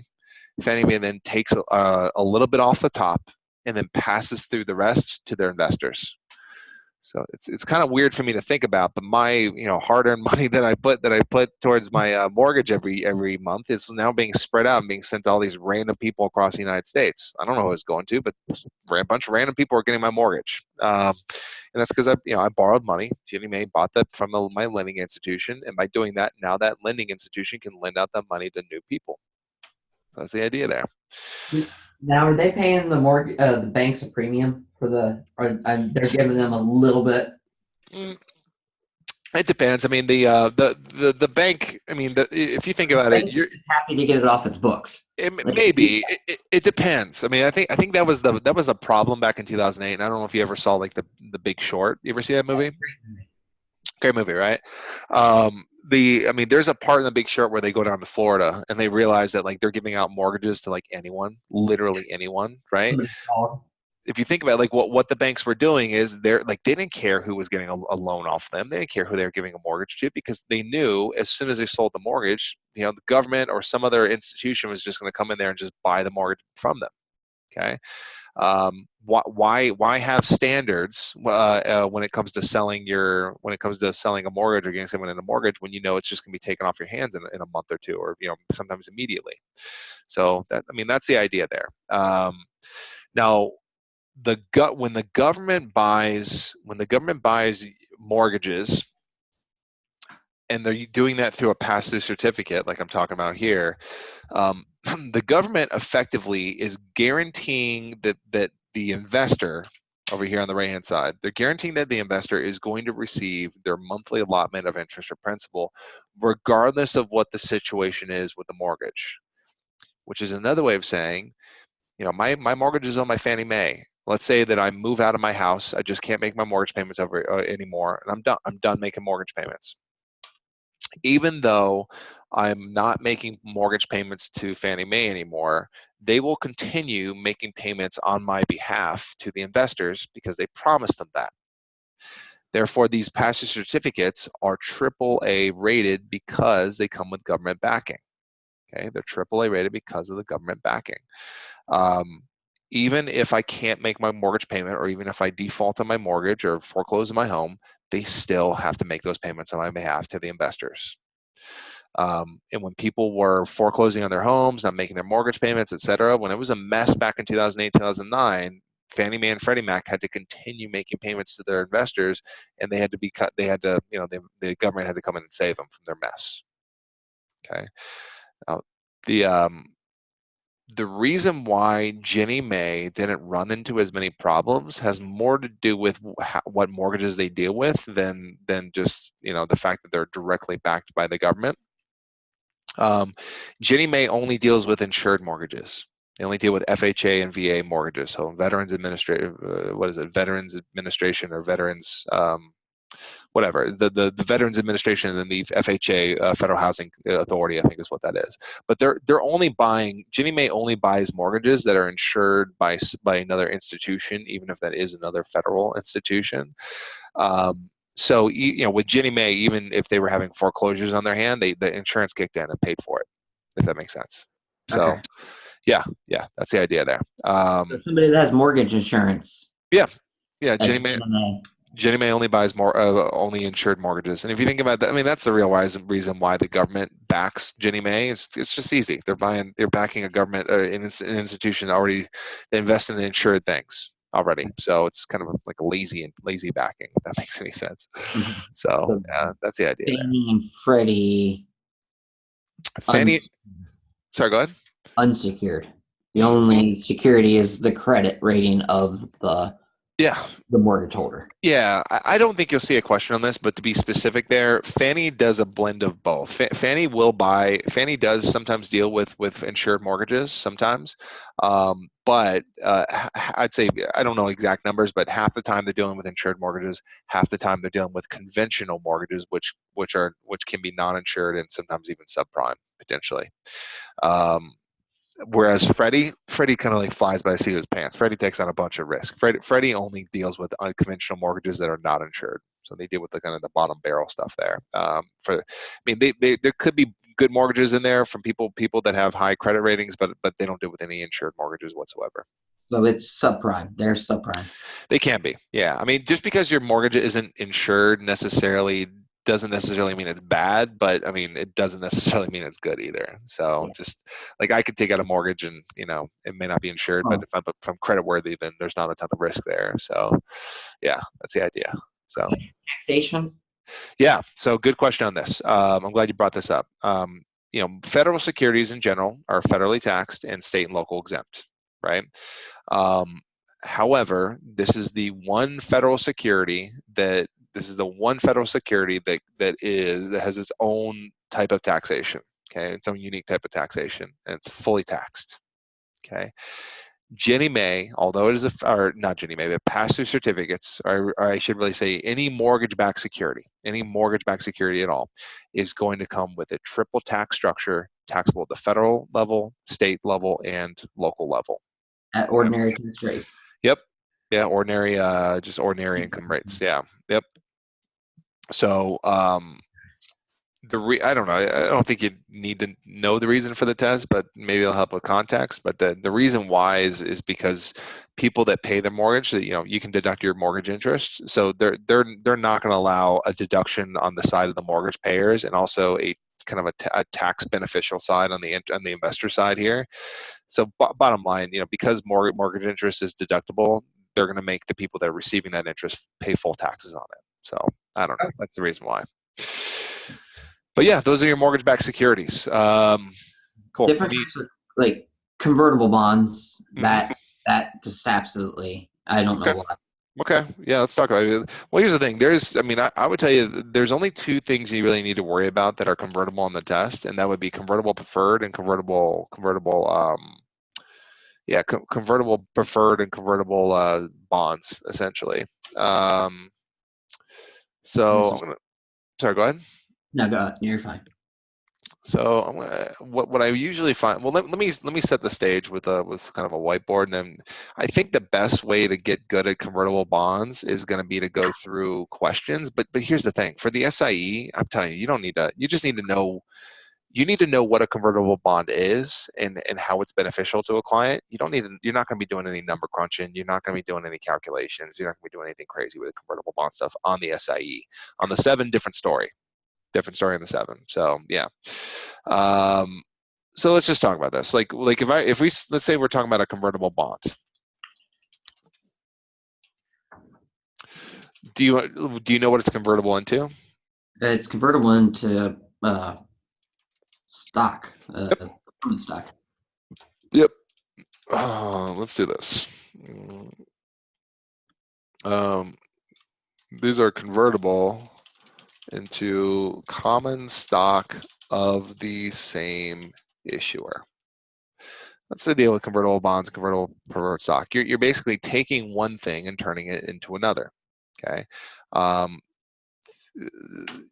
the big thing to know here is that these are beneficial to the investor. Okay, because it gives them two ways to make a return off an investment. Right? If you think about it, like if I buy a convertible bond, not only can I receive the coupon or the interest of the bond, and I'll get that every 6 months, but if the stock price starts climbing in the market, I can actually, at any time I want before the bond matures, I can convert my convertible bond into shares of stock, and if the company does well, then great. I can make a fair amount of money on just that. If that makes sense. Uh-huh. No, let me ask you. Like, I don't know if STC are they giving you math questions on this, or like what do you think is tough to understand about convertible bonds? It's figuring out how much stock you get and what the price of the stock is going to be. Okay, okay, That's right. okay. So I'll give you the formulas you need to be aware of. So convertible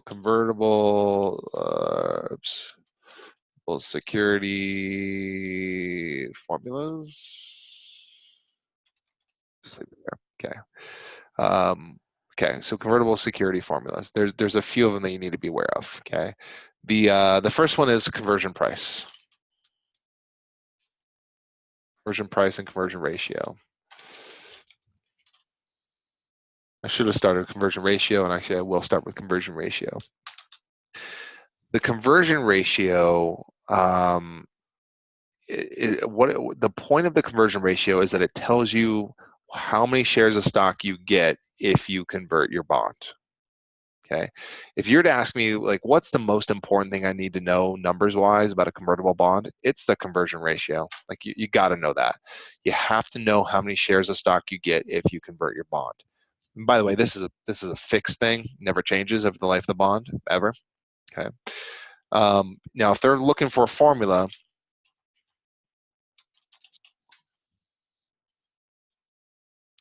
if you take your par value and divide it by your conversion price, that will give you your conversion ratio. Okay.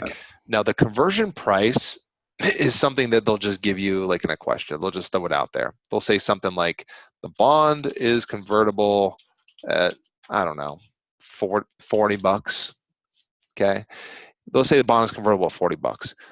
What they really mean by that is when this bond was issued at $1,000, when this bond was issued at $1,000 par, you could turn it into shares of stock. And effectively, if you're doing that, if you buy the bond for $1,000 and just turn it into shares of stock, you're effectively paying $40 per share. So if we were to do the formula here, I'm just going to move this maybe down here. If we were to do the formula here, $1,000 is our par value. We divide that by our conversion price of 40, we get 25. Okay. If I buy this bond and turn it and convert it into shares of stock, I'll get 25 shares of stock. Okay. And if I bought the bond just to convert it into stock, okay, I bought $1,000 par bond, I turned it into 25 shares of stock, I paid $40 per share. Okay. The only reason why the conversion price exists is to find the conversion ratio. That's literally it. It's the only reason why it's ever needed. Okay. Other than that, it's a worthless thing. You don't need it. But actually, I should take that back. There's two reasons why you might need your conversion price. Either why you might need to know the formula. The conversion price is necessary either if they're looking for the conversion ratio and they don't give it to you. Right, like if sometimes in questions they'll just tell you what the conversion ratio is, but a lot of times they'll just tell you what the conversion price is, 40. My example here. Or the second time where you need to know the conversion price formula is if the question literally is what is the conversion price? Conversion price is equal to par divided by the conversion ratio. So they're both, as you might be able to see there. I mean, they're both inverses of each other. They're both opposites. When one goes down, the other one goes up, etc. But yeah, the only reason why the conversion price is even valuable is because it tells you what the conversion ratio is. Okay. Okay. So then that makes it easier when, because I've seen like a sample question where it was it beneficial to um, essentially Yeah. convert it? Yeah. Because the stock was trading at said price, and then they gave, here's the info. Yep. So I'm going to see if I can find. So I'll give you. Hang on. I'm going to put something on the screen. Try not. It's going to have the right answer on it right away, but try not to look at the right answer. I'm going to try to cover up as quickly as I can. And then I'll see if you can kind of like make your way through it, for instance. So give me a second here. All right, I'll tell you when I'm ready here. Oops, did not mean to share that screen. Hang on. Sorry, I shared the wrong screen here. Boom. Here we go. Let's try this. All right. Almost there. Oops. Okay. So something like this. See a question like this. Investor purchases convertible bond at 98.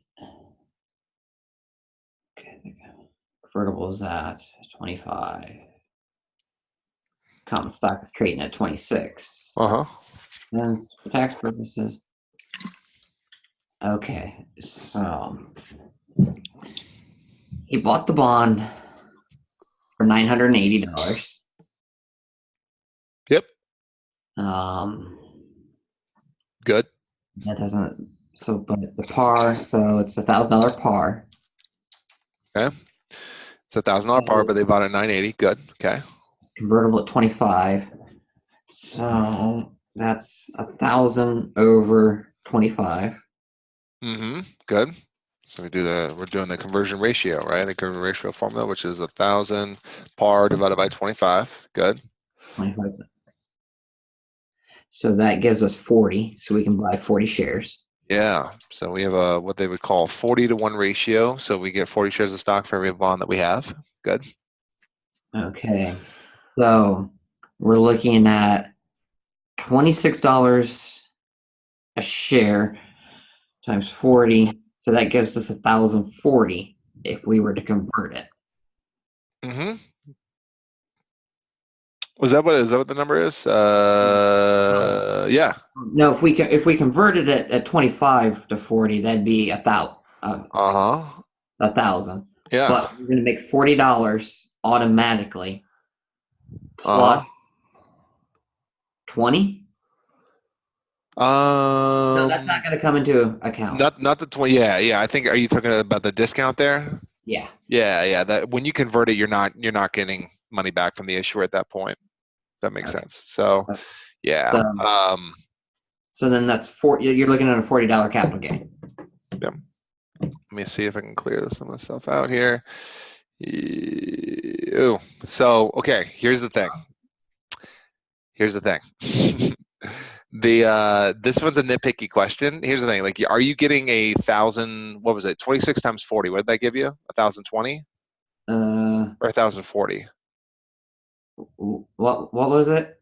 I get Uh, 26 by 40. That gives yeah. me 1,040. So yeah. So we convert the bond, and that gives us 40 shares that are now worth 26. Like, we're not paying $26 a share. I mean, we don't have to pay anything to convert. We get 40 shares that are now worth 26 a share. So we have how much? How much is that? 1,040. Yeah. Okay. So here's the thing. Like, you bought the bond for 980. You're turning it into $1,000 and $1,040 worth of stock. So that's So a I guess 60. really I guess that'd be a $60 capital. Yeah, yeah. In fact, like when I saw this question, as you can see in you can see the little block in there. That's what I answered. It was $60 a share, capital gain. Here's the problem: is that, and this is just a testament to how tricky these questions can be. They're asking us what for tax purposes the transaction will result in. Well, in order to have a capital gain, we have to sell the shares at 26. All they told us is that we converted the bond, and now we have 40 shares worth $26 a share. Now, if they said after that, oh, you convert the bond and then sell the shares at the market price, A would be the answer. But here's the thing: you never sold the shares, and until you sell the shares, you don't have a capital gain or capital loss in your hands. Does that make sense? Yeah. Yeah, it's just what they would call it. Now, if they said a $60 unrealized gain, they'd be right. But in order for it to be a true capital gain or capital loss, you have to actually sell the security. And that's Okay. what they're saying. The process of converting a bond into stock is not a taxable event. When the stock is sold, the taxable event occurs. That's what they're going to cost there. So does that click? Does that make sense on that one? Yeah.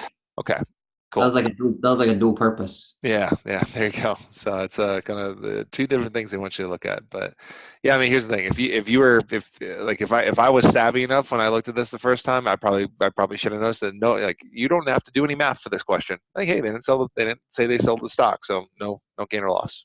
So um, now I can give you. I mean, you tell me how far you want to go into convertible bond stuff to be. I mean, if STC has given you convertible bond questions that involve math, I still have not heard of any of my my people that I've worked with. No one's told me they've ever seen a convertible bond math question. Now, I have heard of people seeing questions just that revolve around the fact that convertible bonds they come with an extra benefit that that normal bonds don't come with. So because of that extra benefit, these can be sold for lower yields and they have lower coupons. Like understanding that's important for the SIE. I don't think you're going to see any math related questions on this stuff until you get to the 7. Okay, so So they're sold at a lower price and a lower yield because of the attractiveness of higher price, lower yield. I Yeah, can't. right. Higher No, you're price, fine. Uh-huh. higher price, lower yield, always inverse, Yep. always. Always inverse. There you go. Yeah. So, I mean, how far do you want to go into this? I mean, I can throw you other math questions, but That's probably really as far as I probably need. yeah, for What the other 7, different story, but yeah. what other types of bonds? Okay, so we talked about government. We talked about the agency type of bond you need to be worried about, the Ginnie Mae, Fannie Mae, Freddie Mac. We talked about corporate bonds, or we talked about convertible bonds, which is a type of corporate bond. There's only a few. There's like three or four specific types of corporate bonds you need to be aware of that are specific. And I'll jump here. Let me screenshot that real quick. And you might already know these already, so you tell me if I need to go in the depth. But let's start first with a mortgage bond, which is not the same thing as a mortgage-backed security. Those are two different things. Do you know what a mortgage bond is? Not entirely. Okay, so a mortgage bond, and let me just start writing a couple things here. What's going on there? Do I not have the right color? Okay, there we go. Okay. All right. So a mortgage bond is a bond that is backed by real estate owned by the company. Okay. In fact, let me make it a little bit smaller. But yeah, so it's real estate backed by real estate backed by the company. Real world example. I mean, Tesla does this a lot. Tesla will build like some kind of super factory for like their batteries or something like that, and then they'll say, "Hey, if we can't pay you back, this factory, this battery factory is the collateral for the loan." So bond with that has real estate owned by the company as collateral for the loan. Does that make sense? Any questions about those? That makes sense. Okay, typically factories, corporate buildings, etc. Okay, cool. All right, so that's our mortgage bond. Great. How about next one would be equipment trust certificates. Would be I guess that'd be attached to the equipment inside the factory. Yep, exactly.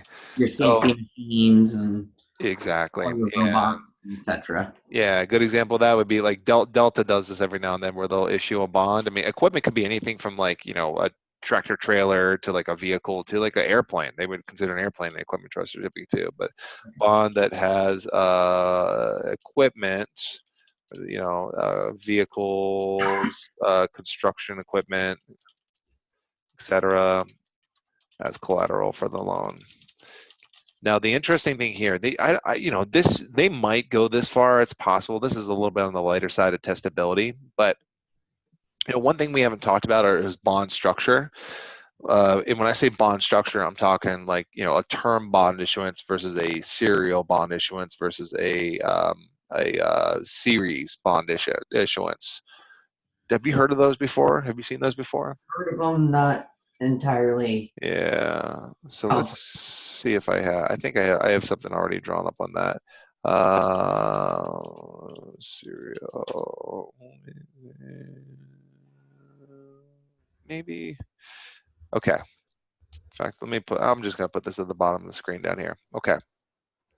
So bond issuances. So the question when we talk about these different bond issuances is, what is the deal? Issuance structures. What's the deal with when the bonds, like what we're looking at, like if a company or an institution sells $100 million of bonds all at once, what's the structure of all the bonds that are in there, and when do they start, when do they end, is really what we're looking at when we're looking at these bond issuance structures. So I'll start first with the easy one, which is term. Okay, term means all bonds start at the same time mature at the same time. Easy. Okay. Okay. Serial, all bonds start at the same time, but they mature at different times. Okay. So, I mean, we can make it real simple. I mean, it's a little bit more complicated than this in the real world, but it could be something like half our bonds mature in 5 years, half our bonds mature in 10 years, Okay. something like that. It's a little bit more, usually a lot of times if it's like a 30-year bond issuance, they'll have a certain amount of bonds, mature every single year.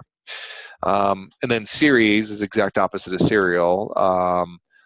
Bonds start at different times, mature at the same time. Okay. So these are the 3 different bond structure issuance structures. The first 2 there, term and serial, are by far the most testable and the ones that show up the most. Okay. So the reason why I brought those up when I talked about equipment trust certificates, a lot of times when we're talking corporate bonds are notorious for being term. All start at the same time, all end at the same time. Okay, a lot of them are, but equipment trust certificates are unique in that they are serial issuance structure.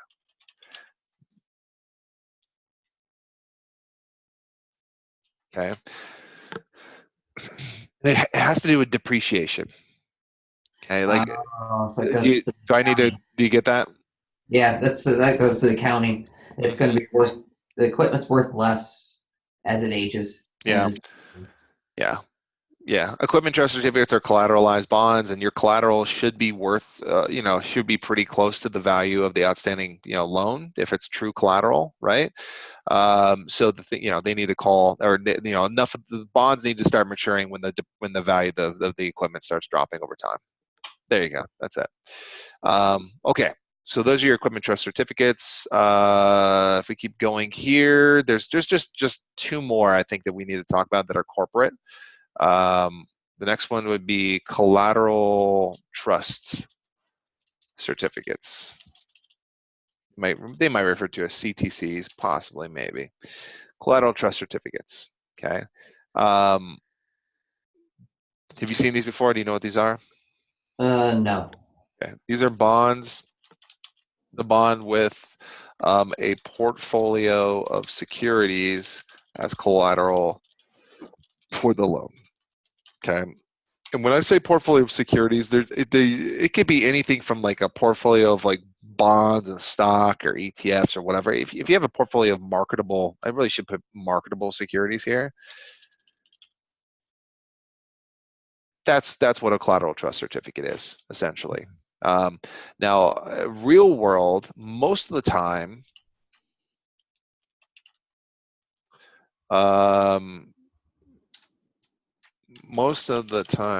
the collateral is a subsidiary.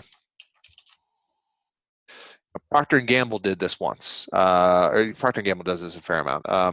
Procter & Gamble issued a bond a while ago where Procter & Gamble like owns every company that makes everything under your sink, like they're all the household products. They've issued bonds before and puts their subsidiaries as collateral for the loan, which one time they did, and they put Gillette up. Hey, we're borrowing all this money from the public. If we can't pay you back, we'll sell Gillette. We'll sell that to someone else. Well, that's how we'll pay you back. Does that make sense? Yeah. Okay, that's your collateral trust certificate. Nothing crazy there. So those are 3 types of corporate bonds, and those are all collateralized. Now the last one I'm going to go through here is the only one that is not collateralized, or it's just full faith and credit. And if I say full faith and credit, do you know what I mean? Yeah. You Yep. trust the company. Good.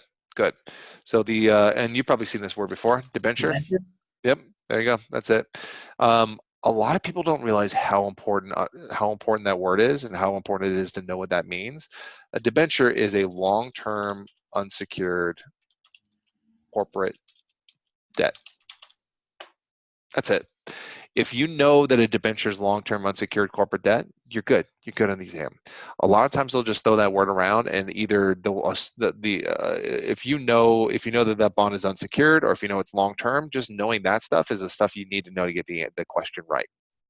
If that makes sense. So that's a very important word to know. There's actually one other, I forgot, there's one other one here, and you probably already know it. There's one other unsecured one. It's the short-term one. Do you know what I'm talking about? No. Short-term corporate debt, zero coupon. It's like a treasury bill, but for Oh, corporations. coupon bonds? I didn't know Uh, that was this. Commercial paper. Have you seen that one? Good old commercial paper. That's The our 270 days or less. yeah, exactly. So this is your term unsecured zero coupon corporate debt. And to be specific here with the short term, it always is 270 days or less. And that has to, I can't remember I think maybe we talked about this when we met last time, but the 270 days or less thing comes from the Securities Act of 1933. And when they wrote the Securities Act of 1933, they basically made an exemption for any security that for any short-term security that was issued by a corporation. They're basically saying, hey, if you issue something that has 270 days or less until maturity, we're not going to make you register with us. And it's 270 days feels like a random time frame. And the reason why most commercial paper is 270 days exactly is because of that rule, because they don't want to register with the SEC. They want to avoid that if they can. Okay. Any questions about that? No. Okay, cool. So when it comes to your corporate stuff, that's your corporate stuff. The stuff in black, that's your collateralized bonds. The stuff in red, those your full faith and credit, and then you got your bond issuance structures of the How bond. about issuing? What do you mean by that? The issuing of the bonds. Issuing of the bond, just like the process, or This is just basically an underwriter. yeah, not going to be much different than how you do you do it with stock, where you're going to hire an underwriter. If it's not exempt, which most corporate bonds are not going to be exempt. If it's not exempt, you have to file a bunch of paperwork with the SEC. You've got to even with those, you have a 20-day cooling off period with those. Even though most of the time when they're talking. Most of the time when they're going to talk about like the registration process and the new issues process, they usually talk about it from the lens of stock. But when they but yeah, bonds work very similarly. It's just same process. Register with the SEC. You can't talk about it for some time. You hire an underwriter. They sell it to the public, etc. Nothing crazy there. Yeah. MSRB. MSRB, Municipal Securities Rulemaking Board. Do you want to jump over to municipal? Just talk about like some municipal products, and then we can talk about the MSRB, or do you want to talk Yeah, specifically about the I MSRB? get go bonds. Those Okay. are general obligation. Yeah. Good. That that's anything that would be involved with taxes. Yeah. That Yeah. Your geo bonds. Those are the ones that are going to support things that your city builds, but don't make money. So like the road, most of the roads you drive on, public parks, schools, police, that type of stuff. and because voters have to vote on it because the interest payments are going to come from tax dollars. Exactly. Yeah. Taxpayers are going to pay that bond off, so they're the ones who have to approve it for sure. And Yeah, yeah, I get go bonds, and then there's a whole bunch of other different types yeah, of municipal bonds. yeah. So there's go bonds. Really, when we're talking about geo bonds or go bonds, there's only like one or two different versions of that. And it's just I just say geo bond is just understanding that it's a bond that they call it a non-self-supporting bond. So you got to use taxpayer money to pay it off. Maybe knowing that's an important thing. There's only one unique type of a geo bond that I tell you to be aware of, and that's a limited tax bond, which is literally exactly what it sounds like. I don't know. Have you seen that before? In passing, yeah. Yeah. So limited tax bond is a bond that's issued that kind of that hinders the issuer's ability to raise taxes if like they run into problems like trying to pay it off. Okay. So if like a lot of times these cities will issue limited tax bonds if like they're having trouble getting it passed. Like a lot. Here's the thing with it: when your city approves a general obligation project or a general obligation bond for a project, the thing is that yeah, that they might project a bunch of costs out for in the future, but you don't. If there's an unexpected cost down the road, or if something pops up they didn't expect, or there's costs can be more than what they seem on the surface. And if you have a hostile population that's not a fan of taxes, it might be easier for you to put out a limited tax bond that says, hey, no matter what the situation is, we're not gonna take more than this much money from you as the taxpayers. We're not going to raise your taxes. We're not going to take more than this. So Okay. that's something to be aware of. They might talk about the risk from the bondholder's perspective. What do you think? Like, if you bought a limited tax bond, is that more risk or less risk you're taking on than like a regular geo bond? Probably less risk Mm. Why do you say that? because if you needed a levy, I guess if you needed to raise taxes to cover bonds in the future, Mm. people didn't vote for it. Yeah, yeah, but I would argue that I mean with a limited tax bond, I mean it basically puts handcuffs on the issuer and says you can't raise taxes to pay this bond off. So Okay. David, once you think limited tax bonds are going to come with a little bit more risk than your everyday normal geo bond. That makes sense. Yes. Say that again. Why? Um, well, a limited tax bond, if a limited tax bond is issued, that means that the issuer can only collect a certain amount of taxes to pay that bond off. Another way Okay. of saying they can't raise they can't raise taxes. They can't force the Uh, taxpayers to pay more. Does that make okay. sense? Yeah. So in the Yeah. other way, they can force you. Okay. Yeah, yeah. So as a taxpayer, you might be a little worried, or as a bondholder, you might be a little worried about that. I was just thinking that opposite way. Yeah, yeah, yeah. You got But it. there's the Okay. other. There's the other ones where they're backed by tolls. Yeah, your revenue. Good old revenue bonds. So you got your revenue bonds. Those are ones that are backed by projects those are ones that fund projects that the city takes part in that will make Okay. them money. So it could be anything from a zoo to a airport to a hospital to a toll road, water treatment facility, any of that stuff. So if your city builds something that makes them money and they collect that money and they use that to pay off the bond, that's your good old revenue bond there. Good. It looks Good. like there's 1, 2, 3, 4, 5, 6, 7, 8, 9, 10, 10 of them. Okay. I guess that's pretty much just having to memorize. Like, When you're looking at the list you're looking at, are you seeing like special tax bond, special assessment bond, yeah. double barrel bond, all that stuff? Yeah, a lot of it's just memorization. I mean, are there any on there you want to talk about, or you feel like you can get that on your own? The private activity and the taxable municipal bonds, Okay. Yeah, let's talk about that. that's where, because the rest of them, it's probably going to come to like taxation questions, and the rest of Yeah. them, they're exempt. Mm-hmm. But Mm-hmm. it's where it's the private activity and taxable. I get it's like, say we're building a new stadium here for our soccer team, Okay. the crew. So Yeah. essentially, if it's going to be privately funded, but if it was going to be funded by taxpayers, I think part of it is going to be some way. That could possibly be taxable. Yes. Yes. So I think what you're referring to is alternative minimum tax. That's usually where this comes from. Okay. And here's the thing, like generally speaking, you want to assume that the municipal geo bonds are tax free. If you're a resident of the municipality. So that's your generality.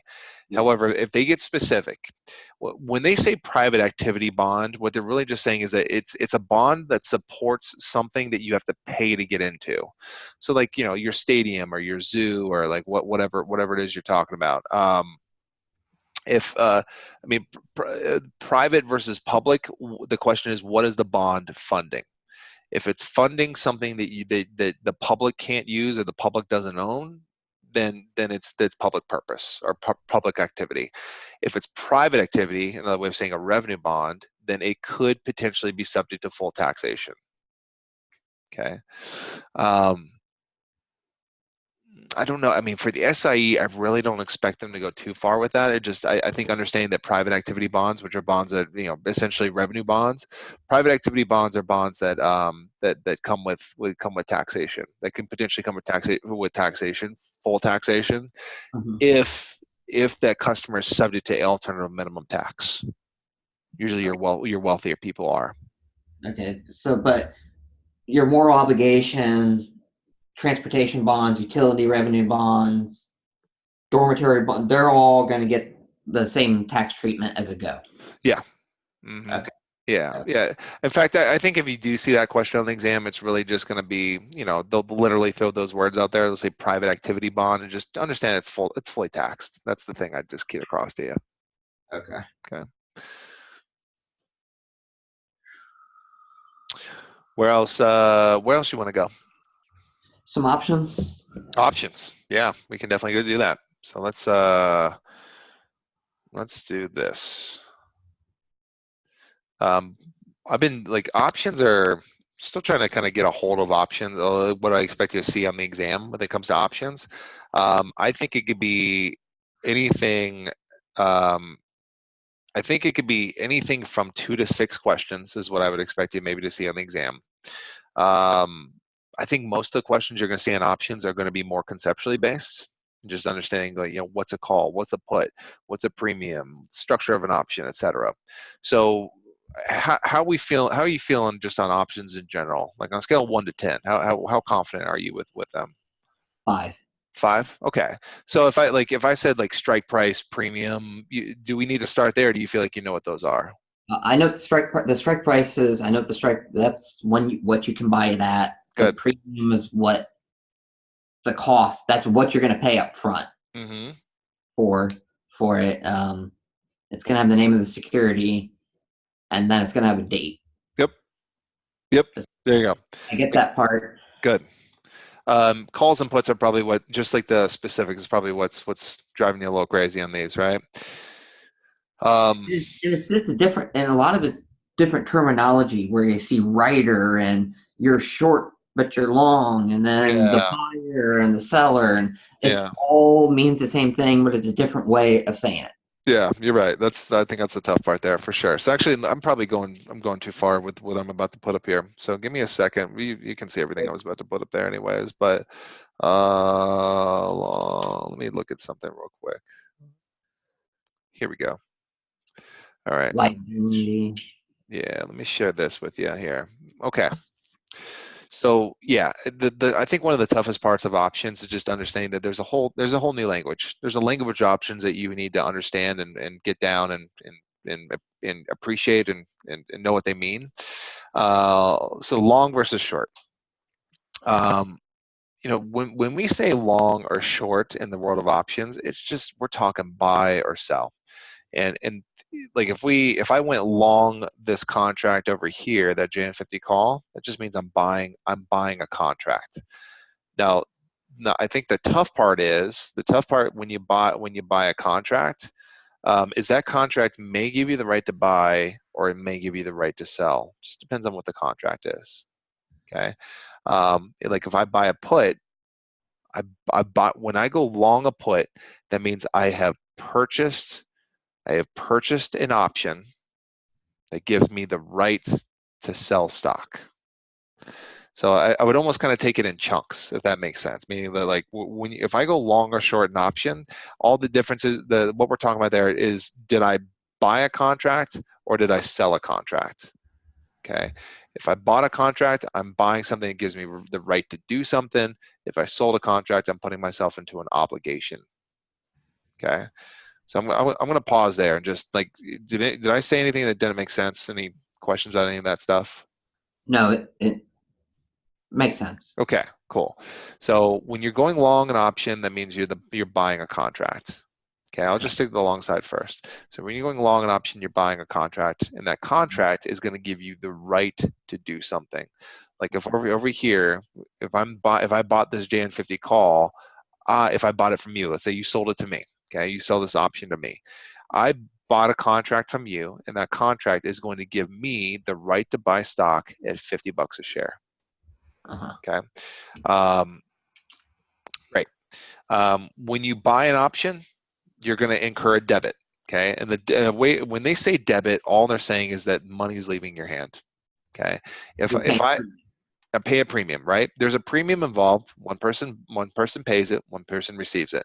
If I'm buying this Jan 50 call from you, I'm going to pay you a premium, and you're going to receive the premium. We'll talk about like why I'm paying you here in a second. Uh, one yeah, in one contract is 100 shares. yeah. One contract covers 100 shares. hmm And yeah, each contract covers 100 shares, and yeah, and as the owner of a contract, you are, if I bought this contract from you, I want to eventually use this contract. Okay, now there are three outcomes for any option. Okay, you can when you buy an option, you can either exercise it if you want to use the contract and buy at the price, the strike price in my example. So you can exercise the contract, you can trade the contract to someone else, or you can let it expire. Okay. Okay, so those are your three outcomes potentially for the option. Okay, you can exercise, you can trade it to someone else, or it can expire. If I buy this from you and I pay you a couple $100 for this option, worst case scenario for me is I don't use it. If it expires worthless, then I just paid you for something that I didn't use. I just lost all my entire investment. Does that make sense? Yeah. Okay. The intrinsic value, that's going to be any money that's made, and hmm that's only positive. It's if it's zero or negative, it's It's either you either have it or you don't, right? So I think what you're referring to here is like in this example here, the Jan 50 call would go like the term, you've probably seen the term in the money, out the money yeah. before. In the money and intrinsic value are like the same thing, like literally the same thing. Um, so if the market goes above 50, like if we think about it, like this contract gives whoever owns the contract, it gives them the right to buy stock at 50. And the further the market goes up from 50, like if it goes up to 70, for instance, then this contract has a lot of value, or another we're saying a lot of intrinsic value. Okay, it's in the money by 20 points. It also has 20 points of intrinsic value. Okay, the further it goes beyond 70, or the further it goes, I guess if it's above 50, great. And they Um, refer to it in points. yeah, and points exactly. Yeah. Okay. If it goes up What to about 7, sorry, go ahead. what about when they're using options in different ways to cover?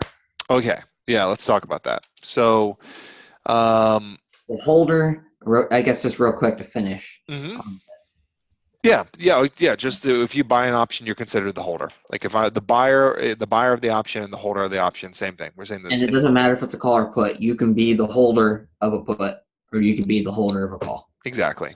Okay. It just means what I would interpret that as is that you own a contract that gives you the right to do something. Okay. Okay, cool. So that's the long side. Now, I mean, looking at this, you tell me. I can go to the covering stuff, or like, how do you? That seeing it like this makes a lot of sense. Okay, do you feel pretty good with everything that's on the right hand side over here? Yeah. Okay, cool. Okay, so that's our short side. Okay, cool. Now, when it comes to the word cover, okay, um, when they say cover, what they're really referring to is covering your risk. If I'm looking to cover myself, I'm looking to cover my risk, and it's almost always revolving around a very risky thing. Okay, and a couple examples. I think there's only 2 or 3 scenarios where they're going to talk about covering. The first one would be selling short. Like when I say selling short, I'm not talking options anymore. I'm talking stock. If I sell short stock, I can use an option potentially to cover my risk. Okay. I can't. Did we talk selling short, or do you know what that is? We didn't talk about it. I have a rough idea of it. You're essentially betting against. hmm Yeah, betting against the security you're selling short, right? So if I short the S&P, I think the market's going to go down. Exactly. So selling when you sell let's say that let's just walk through it real quick. If you sell short something, the first thing you need to do is borrow the security from someone. I mean, selling short in a nutshell is you selling something that you don't own. So let's say you borrow 100 shares of Ford stock from me. Okay, you come to me. Let's say I'm your broker. I lend you, hey, yeah, Scott, here's 100 shares of Ford stock. Okay, you take the stock and you immediately sell it. Say you sell it at 20 bucks a share.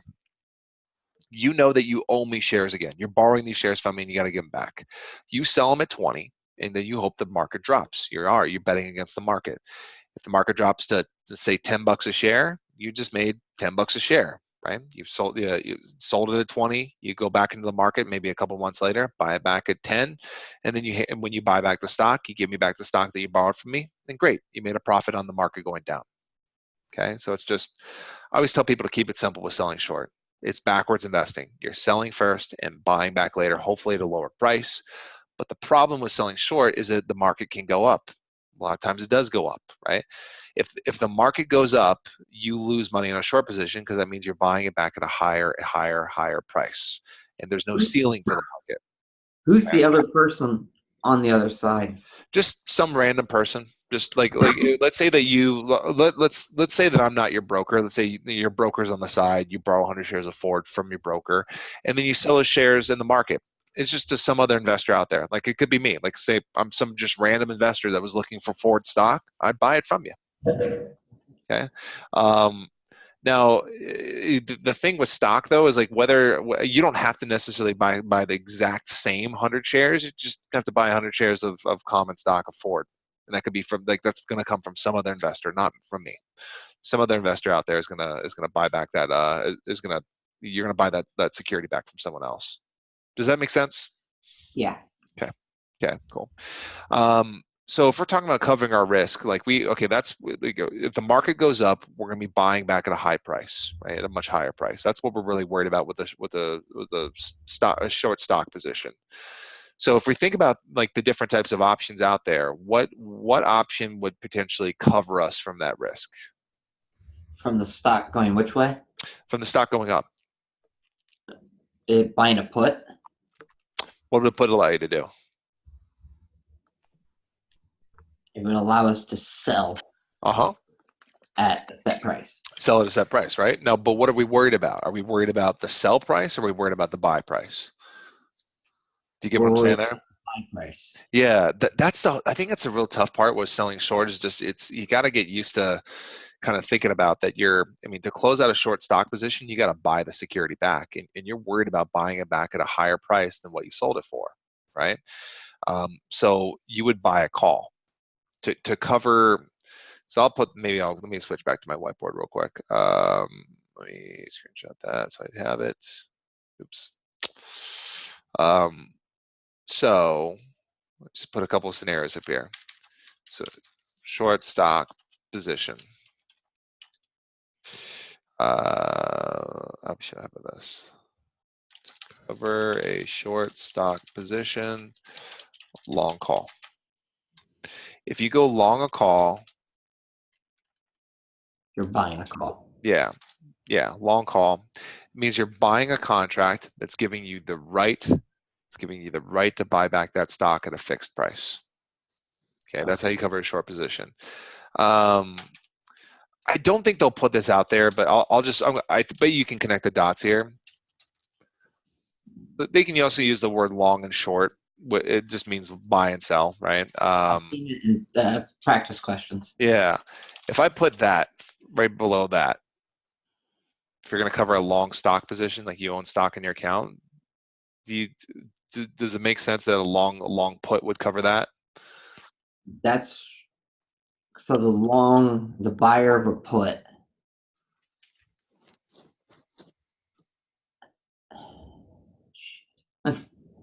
The buyer of a put has the right to buy it back at a set price. No, Not sell. buy. Sell. Yeah, right. Like you almost want to like when you're when you're thinking about like a long stock position, meaning like I buy stock. You almost want to just put yourself through worst case scenario. Like, what's the worst thing that can happen to me if I buy stock? What am I most worried about? They Right? becoming worthless. Yeah, becoming worthless, like it dropping in price, right? If it drops in price, then you lose money. So if you buy a put that gives you the right to sell that stock at a fixed price, So, great. Then your risk is covered, right? so if that stock position goes to nothing, it doesn't matter Exactly. It doesn't matter. Yeah. because you can just exercise your option hmm and make the money back that you lost on that stock position. Exactly. Exactly. Now, And the worst thing that could happen is you paid a premium. yeah, yeah, exactly. You paid a premium, but you can sell that stock back. So like I don't know if we're just gonna throw up an example here. Like if we go long 100 shares at 50, and then we go long one ABC Jan 50 not call put at 4. Hey, we got the right to sell at 50. We can sell that stock at 50 anytime we want. So bought the stock at 50, we can sell at 50. Yeah, it cost us $400 there. Um, but that $400, it's insurance for us. And what that is, I mean, that is a long stock with a covered. I mean, I don't know. You want to call it a covered put, but you're covered in terms of your risk there. Okay, and And the sometimes, opposite the one above it would just look at the exact opposite. yeah, It's actually replace long with short and put exactly. call. Yeah, in fact, let's just do that. Let's move this down here. So the one right above that would be, if we do the exact opposite of it, it'd be short 100 shares of maybe stock at 50, and then we go long one ABC Jan 50 call at 4, something like that. Hey, if the market price rises, I can always buy back at 50. I'm good to go from there. Okay. You're safe. Yeah, we're safe. That's it. Perfect. So that's That helps a lot. yeah, yeah. Yeah. And Yeah. maybe Just I'll just sorry, go ahead. just conceptually seeing it, it just Yeah, helps. yeah. Maybe I'll just point out like one other thing too that I think people struggle with, which is when you let's look at the top one real quick. Short shares, that's a bearish position. Want the market to go down, right? So short shares, we want the market to go down. When you're long a call, you're bullish. You want the market to go up. Okay. Whenever you have an option position involved with something else, like if you have two pieces to your option pie, or option scenario here, you're always going to see something like that. You got one side that's bearish, one side that's bullish. And sometimes it's hard to figure out where do you actually want the market to go. This customer is bearish. If you did that position, you would be bearish. You hope the market drops. Okay. The call is just there for insurance purposes. In case the Okay. market goes up, you can buy back at 50. And just like any other type of insurance, no one wants to use their insurance, right? No one wakes up any random day and says, God, I can't wait to use my car insurance today, right? Yeah. No one does that, right? But it's there in case you need it. So same idea with the call. They don't, that customer there doesn't want to use that 50 call, but it's there in case they need it. They need the market to drop. In fact, if it drops down to $46 a share, they'll break even. Right? They'll make $400 on the short stock position. That'll wipe out the $400 they paid on the option. Back to zero at that point. And the further it goes down, the more money they make. Okay. Does that make sense? What I'm pointing out there? Yeah. Okay, that's it. Same thing with the long stock position. Long stock position, they are truly bullish. It's just you have to look at it the other way. When you're long shares, you're bullish. When you're short shares, you're bearish. So, but the shares will always determine where you actually want to go if you see a situation like this. This customer here wants the market to go up, and the further it goes up, the more money they make. So the one where you actually own the position, Mhm. that's the one. I guess you Yeah. don't own. Yeah, I mean, well, here's the thing. Can I say that, like, can I say that if the long side will always determine where you want the market to go? And I don't, I don't know if I can always say that. It depends on the scenario. For the most part, I think that's a good way to say it. Maybe a good generality to hold on to, and then we'll have to go deeper into depth when we get to when we get to the 7. But the stock position will always determine where you want the market to go, not the Okay. option. Stock is the more important part. It'll determine where you want the market to go. What about I guess the unlimited liability, or I mean the limited liability, the unlimited liability on the options? Yeah, so let's we can definitely jump into that. So let me I think like what we talked about here I didn't really do a good job of explaining what category we're in, but these here are what we call hedging strategies. Hedging strategies. Okay. Yeah, the word hedging just means like insurance. Like a lot of people just will place that. These are your hedging strategies here. Okay. What I think you're referring to are the income strategies, where you're dealing with a option that's coming with some risk, with like a substantial amount of risk. So as an example, let's say short call, short 1 ABC Jan 50 call at 4. This is your one option position that's going to come with unlimited risk. Okay, it's gonna come with unlimited risk. Do you like? I wonder if you can think about that real quick. Do you know why it comes with unlimited risk? Like Okay. just like the. So break it down. It's selling 100 shares of ABC Mm-hmm, in January for $50, mm-hmm, and it's hold on, it's a call. So you're selling a call at 50, right? mm-hmm. Yeah. So you're selling a call. So that means you can sell the stock. If somebody exercises that option, you'll be forced to sell that stock at $50. That Mm-hmm. stock will be worth $1. Yeah. It could be worth 0. Mm-hmm. And the only thing that you're going to get out of it is, well, you just sold 100 shares at 50, and you got a whole $4 out of it. Yeah. Yeah. No, I just need to tweak a couple things you said there. You're going down the right road in terms of like thinking about it here. So when you sell a call, I'd say one of the most important things to know just about options is what does the option give you the right to do or the obligation to do, depending on which option you're dealing with. If you sell a call, you have the obligation to sell stock at 50. Okay, if you sell a call, you have the obligation to sell stock at 50. Now that's only if you get exercised. Okay, if you get remember that when you sell a call, you're kind of in a lot of people think of it as just like you're in the passenger seat, the buyers and the holders in the driver's seat, the sellers in the passenger seat.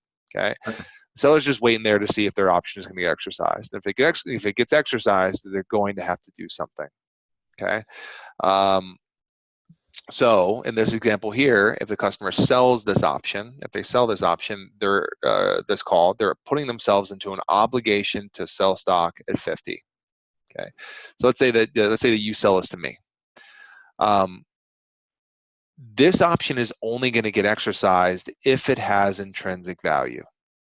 That's the only time it's going to get exercised. And do you remember when it comes to calls, when do calls have intrinsic value? I don't know if you remember that. A call will have intrinsic. Yeah.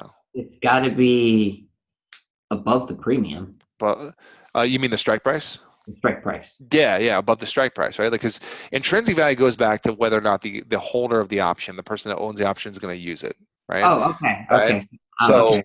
Think I, about it opposite. right, like if the market's anywhere below 50, I'm just going to let it expire worthless, right? Okay.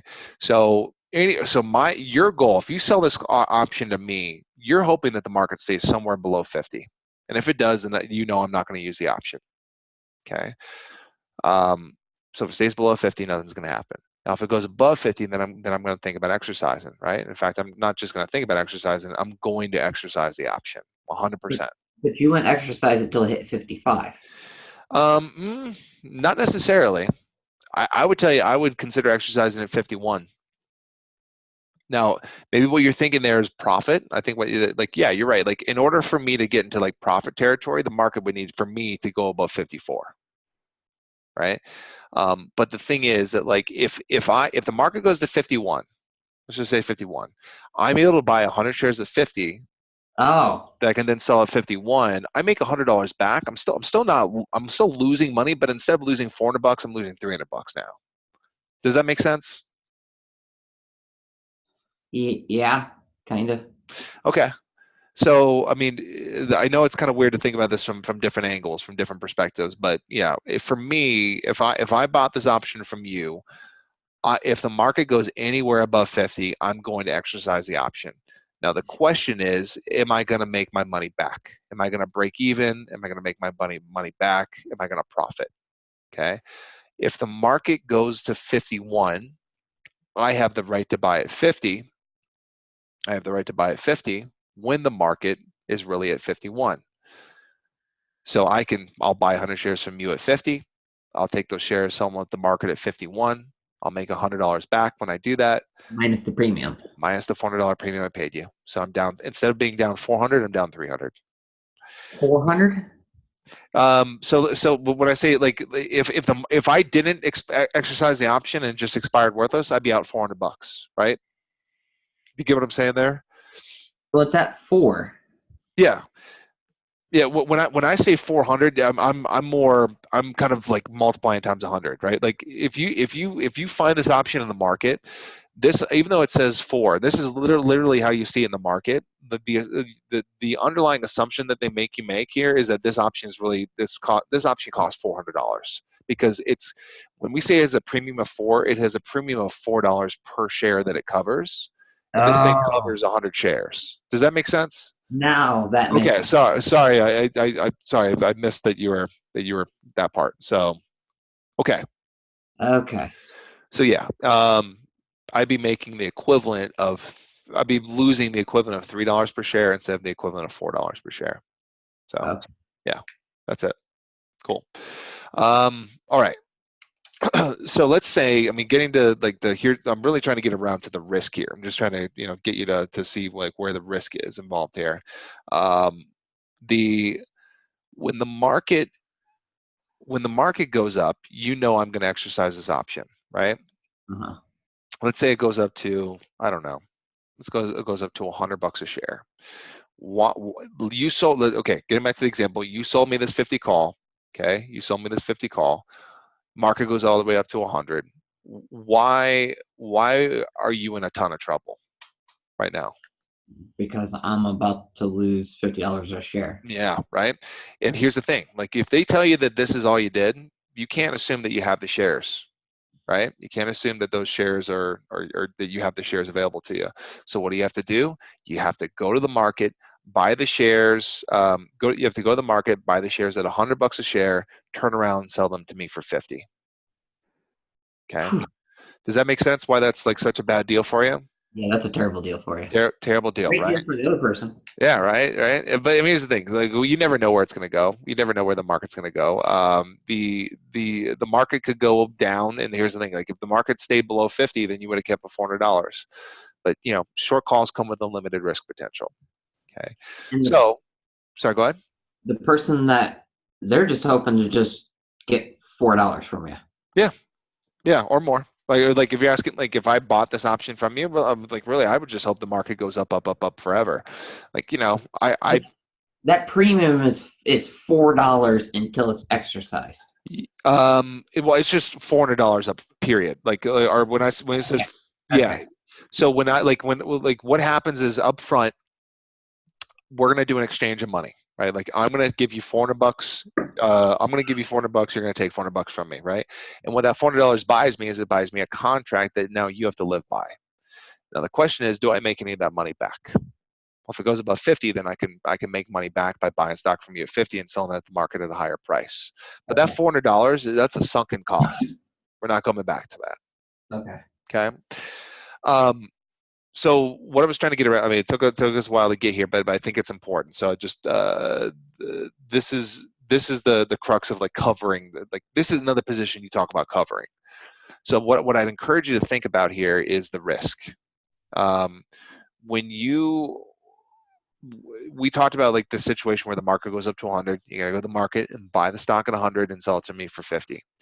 Can you think of a situation where you might be able to avoid that? Like how would you cover a short call? Would you just buy the opposite? You could. I mean, you could go long a call. Yeah, like you could if you went short a call and had a long call in your back pocket, you could.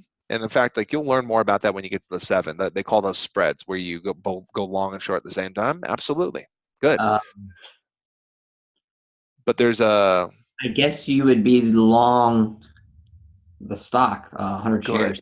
That is it. 100%. And they call that a covered call. If I said in here that you not only went short this call, well you went long 100 shares at 50, okay? If you went long 100 shares at 50, now the good news is that you don't need to go to the market and buy the stock at 100, right? You've already bought the shares at 50. If you already have the shares in your possession, there's no need for you to go to the market and buy at that inflated price. Okay, so That's the that's a idea. covered call. Yeah, that's a covered call. Also, that's not the only way you can cover a call. Like you just either need the stock or you need something that gives you the stock. So Okay. a convertible bond would also cover a call. Convertible preferred stock, that would cover a call. Rights and warrants would cover calls. Okay. Does that make sense? Yeah. Yeah, that's it. So that's the idea there. That's probably the big one they want you to be aware of on the exam is just, and I'll just tell you, anytime they bring up the word cover, like how do you cover this? I tell you, it's a two-step process that you want to work through. Number one, um, number one, you have to think about the risk involved. Number two, how do you cover that risk? Like how do we get around that risk? Okay, in this situation here, the risk is the market goes up to 100 or goes up. You have to buy at a high price and sell it to me at 50. How do you cover that? You already have the shares. Okay. Okay, cool. So I'll pause there. What questions do you have about that? That makes sense Okay, cool. for the most part. Yeah, yeah, and I know I think with options, that's an area where going through questions I think would help. Okay. And I just in FYI, I figured just throw this out there. I just got a note from my wife. I have to go. I have to go You- help her with something here in 8 minutes. So I can hang around until 7:45 my time, which I think is 9:45 your time. I mean, do you I don't know. Do you feel over full at this point? You feel like we've talked about a bunch of different things? yeah, definitely. I was thinking, when do you have time on you? I don't want to ask you to do anything on the weekend. I'm available on the weekend if you want to. But let me look at I'd have to look at my calendar to see what I have available. But I mean, what were you thinking? I was Oh, thinking that I would pull up my STC. Would I be able to share my screen? yeah, you sure can. And then we could go through questions, and then I'll go through my book and just try and find a couple little other things, because we covered a decent amount. Uh-huh. Yeah, I yeah, guess maybe a couple little other, like, orders. There's a couple of things with orders. order types, we could certainly go through that stuff. Absolutely. So I mean, what would be? I mean, what were you thinking time frame? What would be your ideal time?